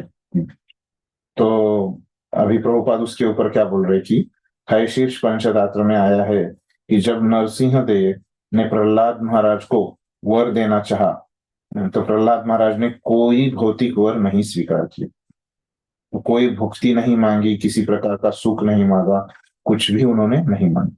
तो क्या मांगा उन्होंने केवल यही याचना की कि मैं भगवान का नित्य भक्त बना। एक ही उनकी इच्छा है कि मुझे भगवान का भक्त बनना है। इस संदर्भ में प्रहलाद महाराज ने भगवान रामचंद्र के नित्य सेवक हनुमान का उदाहरण प्रस्तुत किया। तो प्रहलाद महाराज ने वैसे किया, लेकिन प्रहलाद महाराज क्या बोल रहे, मैंने ये हनुमान जी से सीखा है, उनका उदाहरण देते। तो हनुमान जी ने क्या किया था, उन्होंने भी कुछ भौतिक याचना नहीं की। तो एक आदर्श उदाहरण पहले हनुमान जी ने दिया, फिर मैं भी वैसे ही कर रहा हूँ। और वो क्या करते थे, हनुमान जी सदैव भगवान की सेवा में लगे थे। तो कुछ मांगते भी नहीं थे, है ना, भुक्ति मुक्ति भी नहीं मांगते थे, ये भी एक आदर्श था, है ना। और वो खाली नहीं बैठते थे, तो क्या करते थे, भुक्ति मुक्ति मांग के वो बैठे नहीं रहते थे, तो वो भक्ति करते थे। फिर क्या है, प्रहलाद महाराज ने हनुमान को भी सादर नमस्कार किया है, तो इसीलिए प्रहलाद महाराज भी उनसे कृपा प्राप्त कर रहे कि आपने जिस तरह से आदर्श प्रस्तापित किया, मैं भी उस तरह से आदर्श प्रस्तापित करूं। ठीक है, और कोई है 26 से 30 में? ठीक, फिर इतना 40 तक आ गए थे ना, 41 से 45। हरे कृष्णा प्रभु जी। क्या नहीं हुआ? हाँ 35 35। हाँ, थोड़ी 35 वाली पढ़ी। हाँ, नारद पंचरात्र में भी ऐसा ही एक अंश प्राप्त है, जिसमें उल्लेख है कि हे प्रभु, मैं धार्मिक अनुष्ठान या अर्थ, काम अथवा मोक्ष के द्वारा किसी सिद्धावस्था का भूखा नहीं हूँ। मेरी तो आपसे इतनी ही विनती है कि आप मुझे अपने चरण कमलों की छाया में रहने दें। मुझे सालोक्य, आपके लोक में वास या सारूप्य, आप जैसा स्वरूप, जैसी कोई मुक्ति नहीं चाहिए। मुझे तो इतना ही अनुग्रह चाहिए कि मैं आपकी प्रेमा भक्ति में सदैव लगा रहूं। वो जी आगे पढ़ूं? कहाँ से पढ़ा आपने? ये नारद पंचरात्र से पढ़ा क्या? जी जी प्रभु जी। हाँ नहीं नहीं, उससे पहले का पढ़ना था। ये यहाँ से पढ़िए, हनुमान द्वारा उच्चारित, वहां हनुमान से द्वारा पढ़िए। उच्चारित एक सुप्रसिद्ध श्लोक है, जिसमें वे कहते हैं, हे प्रभु, आप चाहें तो इस जगत से मुझे मोक्ष दें या अपने में तदाकार होने का अधिकार दें, किंतु मुझे इन सब की आकांक्षा नहीं है। मैं ऐसी कोई भी वस्तु नहीं चाहता जिससे मोक्ष के बाद भी आपके साथ मेरे दास रूपी संबंध में किसी तरह की कमी हो। नारद जी नहीं नहीं, धन्यवाद। तो यहाँ पे 50 नंबर में थोड़ा सा ये बराबर। प्रभु जी एक डाउट था। हाँ हाँ, पूछिए। प्रभु जी, जैसे प्रहलाद महाराज तो सतयुग में आए हैं और हनुमान जी उसमें त्रेता युग में आए, तो मतलब ये लीला पहले हो चुकी थी क्या हनुमान जी की? हाँ हाँ हाँ, शास्त्रों में रहता है ना कि वचन रहते हैं, और उसके पहले भी ये ऐसे नहीं कि पहला सतयुग है और पहला द्वापर युग है ना? तो शास्त्रों में वो लीलाएं रहती है, वो श्रवण शास्त्र पढ़ते हैं ना। ठीक, कल्प भेद रहता है, हर एक कल्प में होती है, हर एक कल्प बोलते हैं। आप भगवद गीता के 8वें अध्याय में आपको आएगा ही कि कैसे 4 युग रहते हैं। ब्रह्मा रहता है, उसका दिन रहता है, रात रहती है। अभी 8वां अध्याय होगा तो आपको और ये विस्तार से उस समय होगा। ये शास्त्रों से उनको पता चले।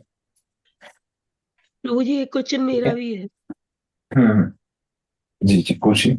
प्रभु जी मुझे ये पूछना है कि इसमें जैसे कि ये जो श्लोक आए सत्यव्रत मुनि के, वरम देव मोक्षम न मोक्षा वदिम्बा, और एक ये दूसरा वाला, तो प्रभु जी मुझे ये पूछना था कि ये भक्ति रसामत सिंधु में भी 44 और 45 श्लोक नंबर दिए हैं, तो प्रभु जी एक किसमें से लिए गए, मतलब इसमें से लिए गए हैं या उसमें से लिए गए हैं भक्ति रसामत सिंधु में? यहाँ पे भक्ति रसामृत सिंधु में जब ले रहे हैं वो, तब बता रहे ना कि वो पद्म पुराण में है, वहां पे लिखा ना उन्होंने।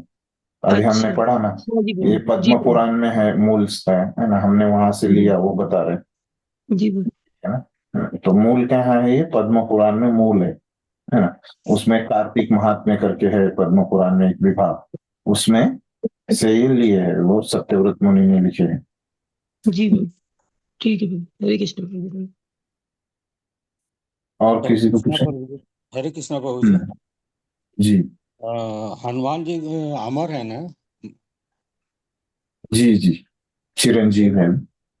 हाँ, लेकिन लीला तो वो राम जब रहते हैं तभी वो करते हैं, है ना।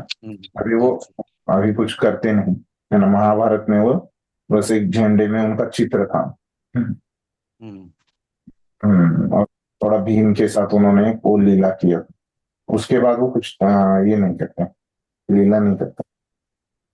तो विरला थोड़ी महाभारत में एक लीला वो भीम के साथ उन्होंने की थी, बाद में कुछ उनकी वो प्रत्यक्ष रूप से लीला नहीं, लेकिन बोलते हैं कि वो चिरंजीव है। कि कैसे है उनका अस्तित्व, पता नहीं, मेरा उतना अभ्यास नहीं उसके बारे में।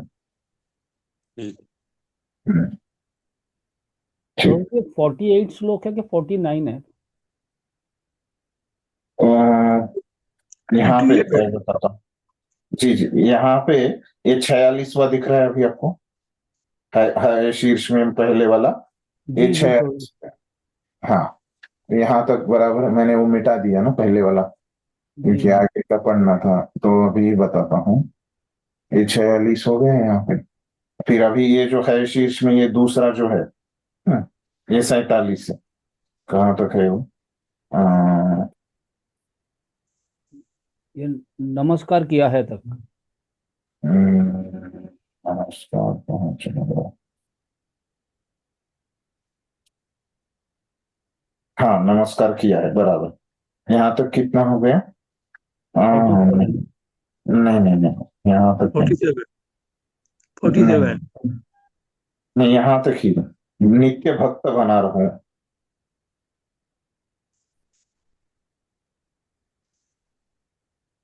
नित्य भक्त बना रहूं, है ना? यहाँ तक 47। ओके। और हाँ, ये नमस्कार किया है यहाँ तक 48वां है। ये इतना मैं बस आपको बस बता रहा हूँ कि मेरा ये बताने का उद्देश्य क्या है कि प्रभुपाद ने भले ही संक्षिप्त में ये लिखा है ना, लेकिन प्रभुपाद ने बहुत 1 या 2 श्लोक ही प्रभुपाद ने छोड़ दिए हैं। प्रभुपाद ने ऐसे संक्षिप्त में बोल रहे कि उन्होंने लिखा, है ना, तो इसीलिए मैं ये श्लोकों का नंबर आपको समझ में आया कि प्रभुपाद जो भी लिखते हैं वो ऐसे उन्होंने कुछ पूरा शास्त्र के ऊपर लिखा है ना? आप लोगों की प्रभुपाद के ऊपर श्रद्धा बढ़े, है ना, इसलिए मैं बताता हूँ। उससे आपको पता चल जाएगा कि प्रभुपाद ने ऐसे कुछ इधर उधर से कुछ लिखा नहीं है, है ना? पूरा जो शास्त्रों से है वही लिखा है। हरे कृष्णा प्रभु जी। प्रभु जी, एक प्रश्न था, ये जो श्लोक हैं ये सारे 48 49 तक जो अपने अभी तक हो गए हैं, ये सारे एक जगह पर मिल जाएंगे? जैसे भक्ति रसामृत भेजा है ना ऑलरेडी आपको मैंने ग्रुप में भेज दिया उसका PDF। वो दिखाया मैंने पिछले वर्गों में। आप किसी के भक्त से मदद लेके वो देख लीजिए, बताए बाकी भक्तों को पता है, वो PDF वगैरह है ना, उनसे ले लीजिए। हाँ ठीक है, तो ये 49 का अर्थ बताना बाकी है ना। तो किसी का कुछ प्रश्न है अभी तक? ठीक है, तो हनुमान द्वारा उच्चारित एक सुप्रसिद्ध श्लोक है जिसमें वह कहते हैं, हे प्रभु, आप चाहें तो इस जगत से मुझे मोक्ष दे या अपने में तदाकार होने का अधिकार दे। तो आप कुछ भी देंगे, मोक्ष मुझे देंगे या मुक्ति देंगे, लेकिन मुझे इन सब की आकांक्षा है, मुझे इसकी इच्छा है, आप मुझे देंगे, ऐसे बोल रहे हो भगवान राम को। मैं ऐसी कोई भी वस्तु नहीं चाहता जिससे मोक्ष के बाद भी आपके साथ मेरे दास रूपी संबंध में किसी तरह की कमी हो। तो वो बोल रहे कि आपको मुझे मुक्ति देना है, दे दो, भुक्ति देना है, दे दो, लेकिन मुझे वो नहीं चाहिए। तो मुझे क्या चाहिए कि मैं आपका दास हूं, और ये दास मेरी जो भूमिका है ये भूमिका बनी रहे, है ना। ये भूमिका मुझे छोड़नी नहीं है कोई भी अवस्था में, है ना। ये जो पात्र है दास का वो मुझे नहीं छोड़ना। ठीक, तो आगे बढ़ते हैं। तो आगे 41 से 45 में कोई है बचा हुआ? हरे कृष्णा प्रभु जी। हाँ पढ़िए पढ़िए, आगे का पढ़िए। नारद पंचरात्र में भी ऐसा ही एक अंश आता है जिसमें उल्लेख है कि हे प्रभु, मैं धार्मिक अनुष्ठान या अर्थ, काम अथवा मोक्ष के द्वारा किसी सिद्ध अवस्था का भूखा नहीं हूँ। मेरी तो आपसे इतनी ही विनती है कि आप मुझे अपने चरण कमलों की छाया में रहने दें। मुझे सालोक्य आपके लोक में वास या सारूप्य आप जैसा स्वरूप, जैसी कोई मुक्ति नहीं चाहिए। मुझे तो इतना ही अनुग्रह चाहिए कि मैं आपकी प्रेमा भक्ति में सदैव लगा रहूं। जी धन्यवाद। तो अभी ये जो हमने परिच्छेद पढ़ा, इसमें क्या किया है कि 50 और 51 वाला उन्होंने मिल के दिया है। कभी कभी जोड़ के आते हैं ना श्लोक, तो उस तरह से उन्होंने ये 50 और 51 वाला मिल के दिया है नारद पंचरात्र में से, एक के बाद के एक श्लोक है उसमें। क्या है इन दोनों श्लोकों में क्या बताया है कि नारद पंचरात्र में भी ऐसा ही एक अंश है।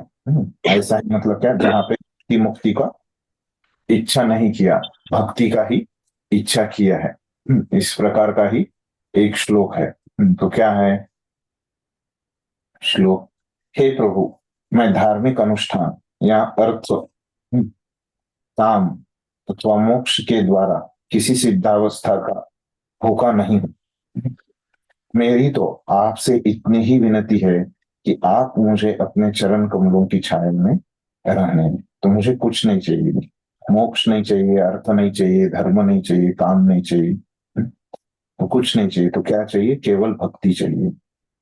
मुझे सालोक्य या सारूप्य जैसे कोई मुक्ति नहीं चाहिए। तो फिर से बता रहे, अब ये 2 श्लोक है ना, 50 का, तो उसमें दोनों में मिलके बोल रहे कि आगे भी मुक्ति भी मुझे नहीं चाहिए। मुझे तो इतना ही अनुग्रह चाहिए कि मैं आपकी प्रेमा भक्ति में सदैव लगा रहूं। तो यही चीज वो हर कोई बार बार मांग रहा है यहाँ पे। ठीक है, तो आगे और कोई बचा है? 45 तक और कोई बचा है? मैं बचा। से बचा? हाँ, बढ़िए, कुछ जो बचे है पढ़िए। हरे कृष्णा प्रभु जी। इसी प्रकार श्रीमद् भागवत में 6:14-5 महाराज परीक्षित सुखदेव गोस्वामी से पूछते हैं, हे ब्राह्मण। आवाज नहीं आ रही। आवाज नहीं आ रही है मेरी? कौन बोला? प्रभु जी मेरी आवाज आ रही है आपको जो पढ़ रहे? प्रभु जी आ रही है प्रभु जी आपकी आवाज तो आ रही है ना? हाँ, आपके उनके साइड से कम है आवाज? प्रभु जी क्लियर है, बिल्कुल क्लियर, साफ सुथरा बोल रहे हैं हमेशा की तरह ही है। नहीं नहीं, हाँ पढ़ी थी। नहीं, वो कोई बोला कि मेरी आवाज नहीं आ रही। आवाज नहीं आ रही कोई भी। इसी प्रकार आपकी तरफ से प्रॉब्लम है माता जी। मेरे विचार से फिर मेरे विचार से वृत्रासुर अत्यंत पापी था और उसकी मनोवृत्ति नितांत रजोगुणी तथा तमोगुणी थी। तो फिर उसने नारायण को की इतनी पूर्ण भक्ति कैसे विकसित की? मैंने सुना है कि बड़े बड़े तपस्वी तथा ज्ञानी व्यक्ति भी बड़े प्रयत्न से भगवान के भक्त बन पाते हैं। ऐसे व्यक्ति दुर्लभ होते हैं और प्रायः देखने में नहीं आते। अतएव मैं आश्चर्यचकित हूँ कि वृत्तासुर ऐसा भक्त किस तरह बना।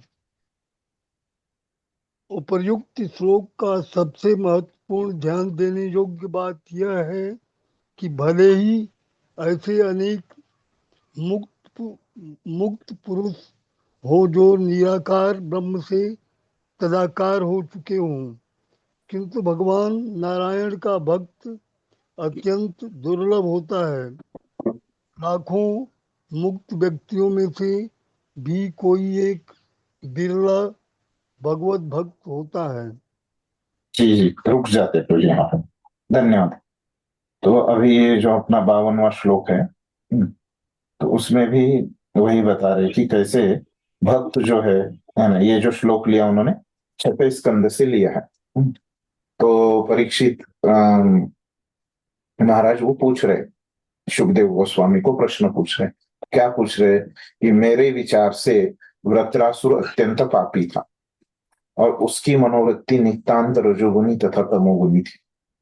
तो फिर उसने नारायण की इतनी पूर्ण भक्ति कैसे विकसित की?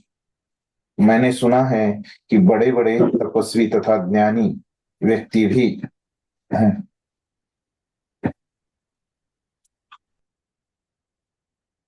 बड़े बड़े तपस्वी तथा ज्ञानी व्यक्ति भी बड़े प्रयत्न से भगवान के भक्त बन पाते हैं।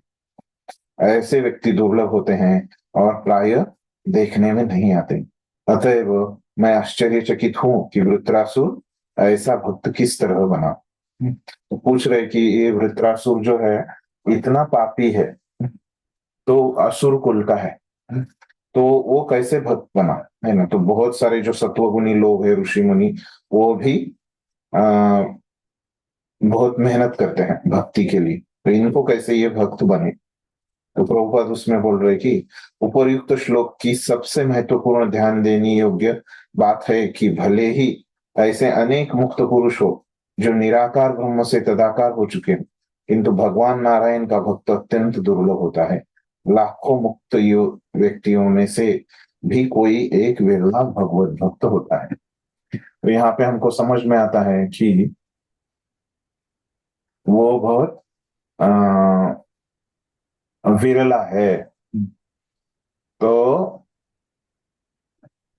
यहाँ पे जो श्लोक बोला है ना, छठे स्कंद का 14वां अध्याय में 5वां श्लोक है।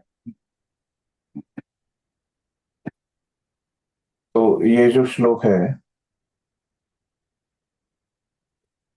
तो यहाँ पे प्रभुपाद ने बोला है कि वो प्रश्न है वास्तव में, है। तो उसमें हमको पता चलता है कि ये भक्त जो है वो कोई भी व्यक्ति भक्ति कर सकता है। तो और क्या है कि ये बहुत विरला होता है भक्त, ये भी हमको आचार्य बताते हैं। यहाँ पे हमको ये समझ में आता है कि ये जो भगवान का भक्त है वो विरला होता है। और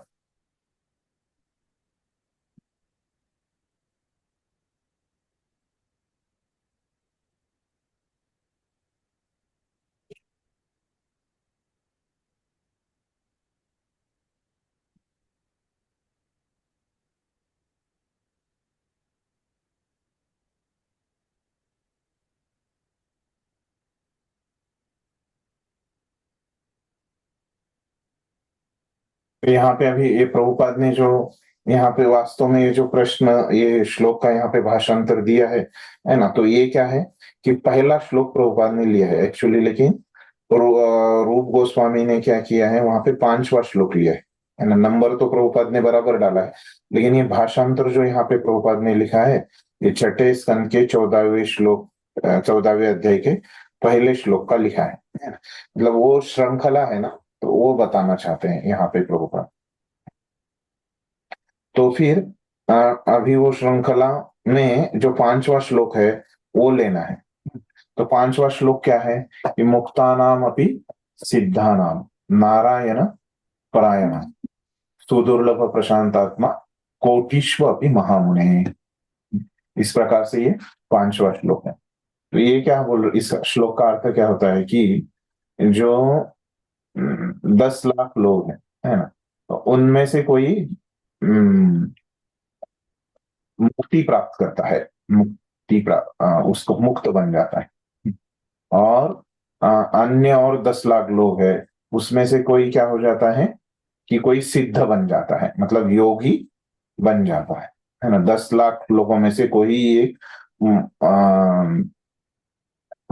ये मुक्ति प्राप्त करता है, और 10 लाख लोगों में से कोई एक सिद्धि प्राप्त करता है, वो भी योगी भी बन जाता है। तो और ऐसे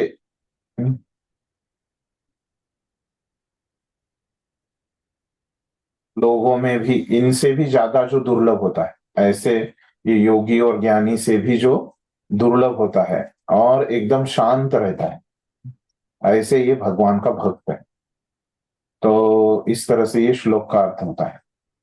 तो यहाँ पे हमको देखा कि ये जो मुक्त लोग हैं, मतलब जिनको मुक्ति पहले से ही प्राप्त है, ये भौतिक शरीर से जिनको मुक्ति प्राप्त है, वो शरीर से बिल्कुल पहचान नहीं करते। और सिद्धि प्राप्त है, मतलब हमने देखा कि जो उनको 5 अष्ट सिद्धि में है, तो ये अष्ट सिद्धि में उनको प्राप्त है। तो ये दोनों ये लोग क्या सभी को इतनी आसानी से नहीं प्राप्त होती ना, ये विरला चीज है। है ना, सिद्धि और ये मुक्ति। तो ऐसे भी लोगों में विरला कौन है? भक्त है। तो ये श्लोक से हमको क्या समझता है कि भक्त जो रहता है वो विरल रहता है। तो क्या है यहाँ पे समझने की बात कि ये मुक्ति और भुक्ति है ना, इनसे आगे है भक्त, है ना, वो विरल है। तो ये जो विषय चल रहा है मुक्ति से बढ़कर भक्ति, तो ये हमको ये 52वें श्लोक से पता चलता है। ठीक है, तो अगला और 46 से 50 में से कोई पढ़ी जाती? प्रभु जी 46 मेरा है, मैं पढ़ूं? पढ़िए 46। 46 मेरा है प्रभु जी। जी जी जी पढ़िए। श्रीमद् भागवत में 1.8.20 रानी कुंती ने भगवान कृष्ण के द्वारका प्रस्थान के समय प्रार्थना की, हे कृष्ण, आप इतने महान हैं कि बड़े बड़े विद्वानों एवं परम हंसों, पूर्णतया मुक्त आत्माओं के लिए भी अगम्य हैं। अतएव यदि भौतिक संसार के समस्त कर्म फलों से परे रहने वाले ऐसे महामुनि आपको नहीं जान पाते, तो हम तो अल्प बुद्धि स्त्री जात से संबंध होने के कारण आपके यश को कैसे समझ सकती हैं? हम आपको कैसे समझ सकते हैं? इस श्लोक में ध्यान देने की विशेष बात यह है कि भगवान महान परम हंसों द्वारा भी नहीं जाने जा सकते, केवल रानी कुंती जैसे भक्तों के द्वारा ही नम्र भाव के कारण जाने जाते हैं। यद्यपि कुंती स्त्री थीं और पुरुषों से कम बुद्धिमान मानी जाती थी, तो भी उन्होंने कृष्ण की महिमा को समझा। यही इस श्लोक का तात्पर्य है। धन्यवाद। प्रभु जी नहीं नहीं ठीक। तो अभी हरे देखिए कृष्ण। यहाँ पे, हाँ धन्यवाद, हरे कृष्ण। तो अभी यहाँ पे श्लोक में बता रहे है ना, कुंती महारानी प्रार्थना कर रही भगवान को, क्या बोल रही कि आप इतने महान हैं कि बड़े बड़े विद्वान एवं परमहंस के लिए भी अगम्य है ना, तो वो भी आपको प्राप्त नहीं कर पाते। अतएव यदि भौतिक संसार के समस्त कर्म फलों से परे रहने वाले ऐसे महामुनि आपको नहीं जान पाते, तो हम तो अल्प बुद्धि स्त्री जाति से संबंध होने के कारण आपके यश को कैसे समझ सकते हैं।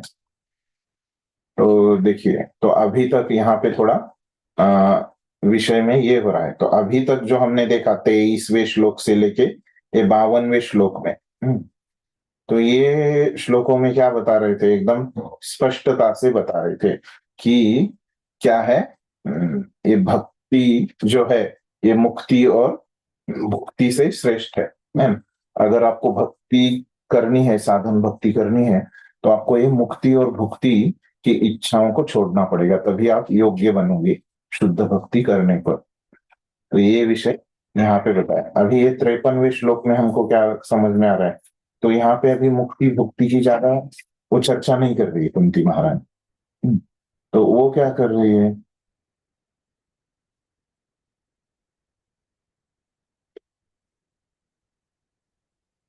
तो अभी वो कर रही है कि इतने बड़े बड़े लोग इतनी मेहनत करते हैं, तो मेरी जैसी जो स्त्री है तो वो कैसे आपको प्राप्त कर सकती है, ये मैं कैसे समझ सकती हूँ, ऐसे वो बोल रही है।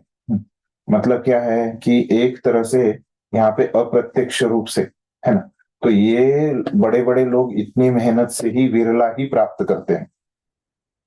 तो मतलब कुंती महारानी अगर भगवान को प्राप्त कर रही है, तो ये जो बड़े बड़े मुनि हैं, है ना, जो ज्ञानी लोग है ना, महामुनि वगैरह जो है, इनसे भी क्या है, भक्त ज्यादा मेहनत करता है। ये बात हमको समझनी है। तो ये जो परमहंस जो लोग है वो भी नहीं जान पाते, लेकिन भक्त इतने जान पा रहे हैं। तो यहाँ पे कुंती महारानी ने ज्यादा कितने दुख सहने, है ना, भगवान को प्राप्त करने के लिए, है। तो मतलब क्या है कि अप्रत्यक्ष रूप से अभी वो नम्रता से इस प्रकार से कह रही है कि मेरे जैसे पतित स्त्री कैसे प्राप्त करें, लेकिन वास्तव में उन्होंने प्राप्त किया। तो क्या है यहाँ पे अर्थ कि बड़े बड़े जो महामुनि हैं, ऐसे लोगों ने जो मेहनत की है, किसके लिए, भगवान को प्राप्त करने के लिए, है ना, तो उससे ज्यादा मेहनत, उससे ज्यादा परिश्रम, है ना, कौन उठाते हैं, ये भगवान के शुद्ध भक्त उठाते हैं। है ना, भगवान को प्राप्त करने के लिए। इस तरह से जीव गोस्वामी ने इसका अर्थ बताया है।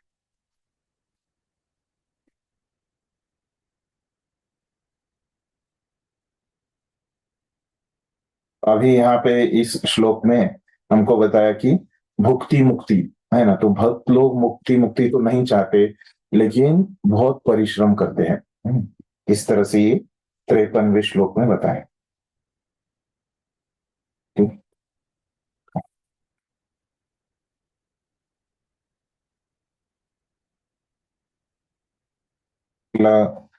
कोई है 46 से 50 में, और कोई है? प्रभु जी, जी प्रभु जी, 48 नंबर।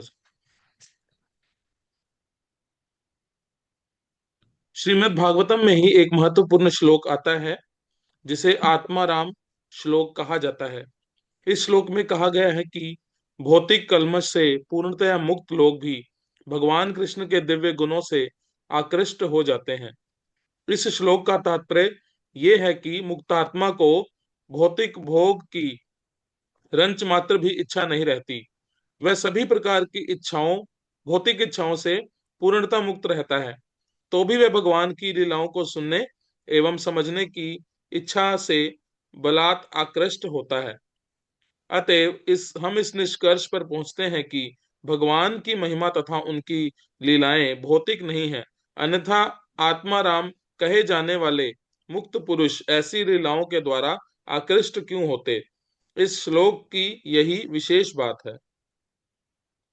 धन्यवाद। कथन से नहीं, धन्यवाद प्रभु, इतना काफी है।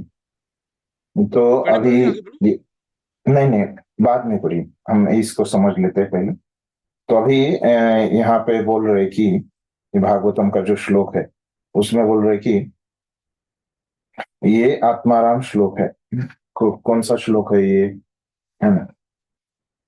तो ये 54 नंबर का जो श्लोक है, आत्मारामाश्च मुने निर्ग्रंथा सपि उरुक्रमे कुर्वन्ति अहेतु की भक्ति इत्थम भूत गुणो हरि। तो आत्माराम शब्द से चालू होता है, इसके लिए इसका नाम जो है आत्माराम श्लोक भी इसको कहा जाता है।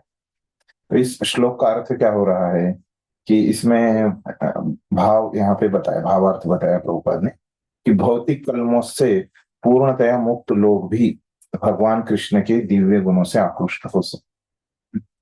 तो ये जो भौतिक चीजों से जो ऊपर उठे हुए हैं, है ना, तो ऐसे लोग ही, मतलब जो भुक्ति मुक्ति ये सब जो भौतिक स्तर पे है, इससे जो ऊपर गए हैं, तो ऐसे लोग ही भगवान को पास आते हैं, वो योग्य बनते हैं और वही समझ पाते हैं। फिर यहाँ पे स्टार लगा के नीचे दिया है कि यह आत्माराम श्लोक का एक बार चैतन्य महाप्रभु ने सनातन गोस्वामी को सुंदर ढंग से बतलाया था। लेखक की पुस्तक भगवान चैतन्य का शिक्षामृत में इस श्लोक की विस्तृत व्याख्या है। ये जो श्लोक है आत्माराम श्लोक, इसके बारे में एक टिप्पणी यहाँ पे दी है।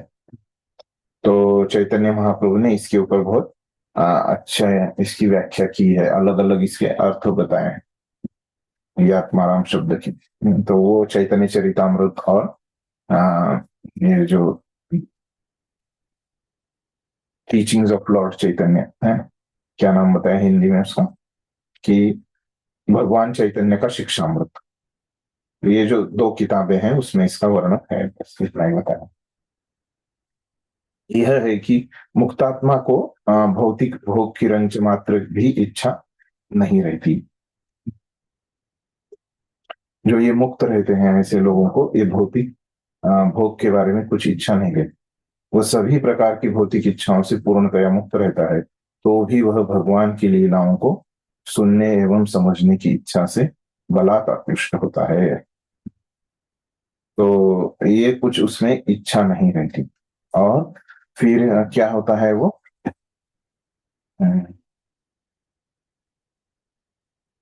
तो ये भगवान की लीलाओं की तरफ उसका जो आकर्षण है, इसको कोई रोक नहीं सकता, इसको कोई बल से रोक नहीं सकता, इसलिए वो बलात् आकृष्ट होता है ऐसे। अतएव हम इस निष्कर्ष पर पहुंचते हैं कि भगवान की महिमा तथा उनकी लीलाएं भौतिक नहीं है। तो क्यों ऐसे हो पाता है? क्योंकि वो आध्यात्मिक स्तर पे है, तो आपको भी थोड़ा सा आध्यात्मिक स्तर पे आना पड़ेगा, तभी क्या हो जाएगा, आप वो समझ पाएंगे। अन्यथा आत्माराम कहे जाने वाले मुक्त पुरुष ऐसी लीलाओं के द्वारा आकृष्ट क्यों होते? इस श्लोक की यही विशेष बात है, तो यही यहां से हमको लेना है। ठीक है, कुछ बचा है 50 तक, कोई बचा है पढ़ने का? क्या उनसे 55 में कोई पढ़ी? हरे कृष्णा प्रभु जी 51। उपयुक्त कथन से पता चलता है कि भक्त मुक्ति की किसी भी अवस्था के पीछे नहीं पड़ता। मुक्ति की 5 अवस्थाएं हैं जिनकी विवेचना पहले ही की जा चुकी है। पहला भगवान से तदात्मय यानी सायुज्य, दूसरा भगवान के ही लोक में वास यानी सालोक्य, तीसरा भगवान जैसा स्वरूप प्राप्त करना सारूप्य, चौथा भगवान जैसा ऐश्वर्य प्राप्त करना यानी साष्टी, पांचवा भगवान का निरंतर सानिध्य प्राप्त करना सामीप्य। मुनि की इन 5 अवस्थाओं में से भगवान से तदात्मय अर्थात मुनि की नहीं, मुक्ति की मुक्ति की इन 5 अवस्थाओं में से भगवान से तदात्मय अर्थात सायुज्य किसी स्थिति में भक्त को स्वीकार नहीं। अन्य 4 अवस्थाएं भी भक्तों द्वारा वांछित नहीं होती, तो भी ये भक्ति के आदर्शों के प्रतिकूल नहीं है। मुक्ति की इन 4 अवस्थाओं को प्राप्त हुए कुछ मुक्तात्मा कृष्ण के प्रति स्नेह भी उत्पन्न कर सकते हैं और वो आध्यात्मिक आकाश में गोलोक वृंदावन में भेजे जा सकते हैं। दूसरे शब्दों में, जो लोग वैकुंठ लोक जा चुके हैं और जिन्हें 4 प्रकार की मुक्तियां प्राप्त है, वे भी कभी कभी कृष्ण के प्रति स्नेह विकसित कर सकते हैं और कृष्ण लोक को भेज दिए जा सकते हैं। हरे कृष्णा प्रभु जी। धन्यवाद, धन्यवाद। तो अभी देखिए ये जो 55वां श्लोक है, इसमें क्या बोल रहे हैं कि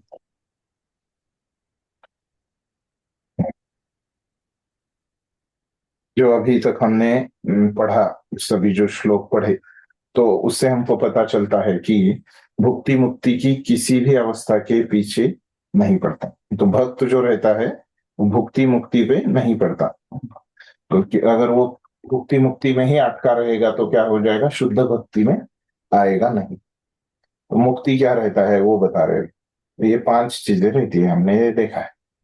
फिर आगे बता रहे, मुक्ति की इन 5 अवस्थाओं में से भगवान से तादात्म्य अर्थात जो सायुज्य मुक्ति है, वो किसी स्थिति में भक्त को स्वीकार्य नहीं है। तो भक्त जो है ये सायुज्य मतलब भगवान में तदाकार होना, भगवान में विलीन होना, ये भक्त की कभी भी सपने में भी इसके बारे में सोचता नहीं है। फिर बचे हुए 4 जो है ना, तो ये भक्त ले सकता है, ये वांछित नहीं है ना।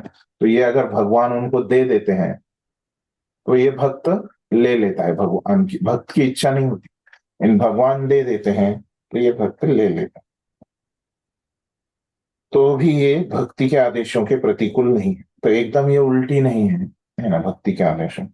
मुक्ति की इन 4 अवस्थाओं को प्राप्त हुए कुछ मुक्तात्मा कृष्ण के प्रति स्नेह भी उत्पन्न कर सकते हैं और वे आध्यात्मिक आकाश में गोलोक वृंदावन में भेजे जा सकते हैं। तो ये जो 4 अवस्था में अगर ये मुक्ति लिया किसी ने, तो यहाँ पे भक्ति होती है, लेकिन वो भक्ति को इतना वातावरण वहां का अनुकूल नहीं, पोषक नहीं रहता, तो थोड़ा सा मुश्किल रहता है यहाँ पे भक्ति करना, लेकिन कर सकते हैं। ये 4 प्रकार की मुक्ति में भी भक्ति कर सकते हैं। अगर करेगा कोई अच्छे से, वहां पे भी भक्ति करेगा तो क्या होगा, वो भगवत धाम जा सकता है, मुक्त हो सकता है और वे आध्यात्मिक आकाश में गोलोक वृंदावन भी जा सकता है। दूसरे शब्दों में, जो लोग वैकुंठ लोग जा चुके हैं और जिन्हें 4 प्रकार की मुक्तियां प्राप्त है, वे भी कभी कभी कृष्ण के प्रति स्नेह कर सकते हैं और कृष्ण लोग को भेज दिए जा सकते हैं। तो कभी कभी ये मुक्ति प्राप्त करके भगवान जैसा धाम, सालोक्य वगैरह, ये सब जो लोग वैकुंठ में है, तो वैकुंठ में भी अगर कोई इस तरह से कृष्ण के तरफ उसको आकर्षण हो जाता है, तो वैकुंठ में कौन जाता है, जिसको विष्णु के प्रति, नारायण है ना, जो 4 रूपों वाले, चतुर्भुज रूप वाले जो है, उनके प्रति जिनको आकर्षण होता है, ऐसे लोग जाते हैं, है ना। जिनको कृष्ण के प्रति आकर्षण है वो गोलोक वृंदावन में ही जाते हैं। तो ऐसे ये वैकुंठ से भी अगर कोई वहां पे भक्ति करेगा तो किधर जा सकते हैं, गोलोक वृंदावन में जा सकते हैं, ऐसे बोले। ठीक है, अगला पढ़िए। 52 प्रभु जी, पढ़ लो भाई। हाँ हरे जी जी हरे कृष्ण प्रभु, दंडवत प्रणाम। 52 4 प्रकार की इन मुक्त अवस्थाओं को प्राप्त मनुष्यों को भी जीवन की विभिन्न अवस्थाओं से होकर गुजरना पड़ सकता है। प्रारंभ में उन्हें कृष्ण का ऐश्वर्य की इच्छा हो सकती है, किंतु प्रौढ़ावस्था में कृष्ण के प्रति उनका सुप्त प्रेम जो वृंदावन में प्रकट होता है उनके हृदय में प्रमुख बन जाता है। फलतः शुद्ध भक्त सायुज्य मुक्ति कभी भी स्वीकार नहीं करते, भले ही कभी कभी वे अन्य 4 मुक्त अवस्थाओं को अनुकूल क्यों न मान ले। भगवान के विभिन्न प्रकार के भक्तों में से जो हरे कृष्णा प्रभु जी, हरे कृष्णा। हरे कृष्ण। हाँ, तो यहाँ पे एक परिच्छेद में ये 2 श्लोक है, वो समझ लेते हैं पहले। तो यहाँ पे बोल रहे कि तो ये जो 4 प्रकार की अवस्थाएं यहाँ पे बताई है हमको जो प्राप्त है, हाँ, एक व्यक्ति को प्राप्त है, मतलब एक व्यक्ति को ये 4 प्रकार की मुक्तियां अगर किसी को प्राप्त हो, इससे अगर किसी को गुजरना पड़ सकता है, तो ये किस व्यक्ति को प्राप्त हो सकती है? ये जो पहले उसको भगवान के ऐश्वर्य की इच्छा है ना, लेकिन बाद में क्या होगा, उसको ये इच्छा छोड़ना पड़ेगा। और ये इच्छा छोड़ेगा तो क्या होता है, उसको कृष्ण के प्रति जो उसका छिपा हुआ आकर्षण है वो बाहर आएगा और वो प्रमुख ऐसे बन जाएगा, और वो सायुज्य मुक्ति भी क्या है, वो अस्वीकार नहीं करेगी। अन्य 4 मुक्तियां वो स्वीकार कर सकता है, उसी को थोड़ा सा अलग से उन्होंने बताया उसी श्लोक। तो वही यहाँ पे मुद्दा वही है कि ये भक्त जो है भुक्ति और मुक्ति का उनको इच्छा नहीं होती है ना, जब ये छोड़ देते हैं तभी वो क्या हो जाता है, भक्ति के योग्य बन जाता है। ठीक है, तो अभी 2 श्लोक बचे हैं इस अध्याय के, वो उनमें अलग विषय है। यहाँ तक ये 57वें श्लोक तक ये भुक्ति और मुक्ति का विषय था। ठीक है, वो हम कल 1 मिनट बचा है लेकिन कल चर्चा करेंगे, क्योंकि वो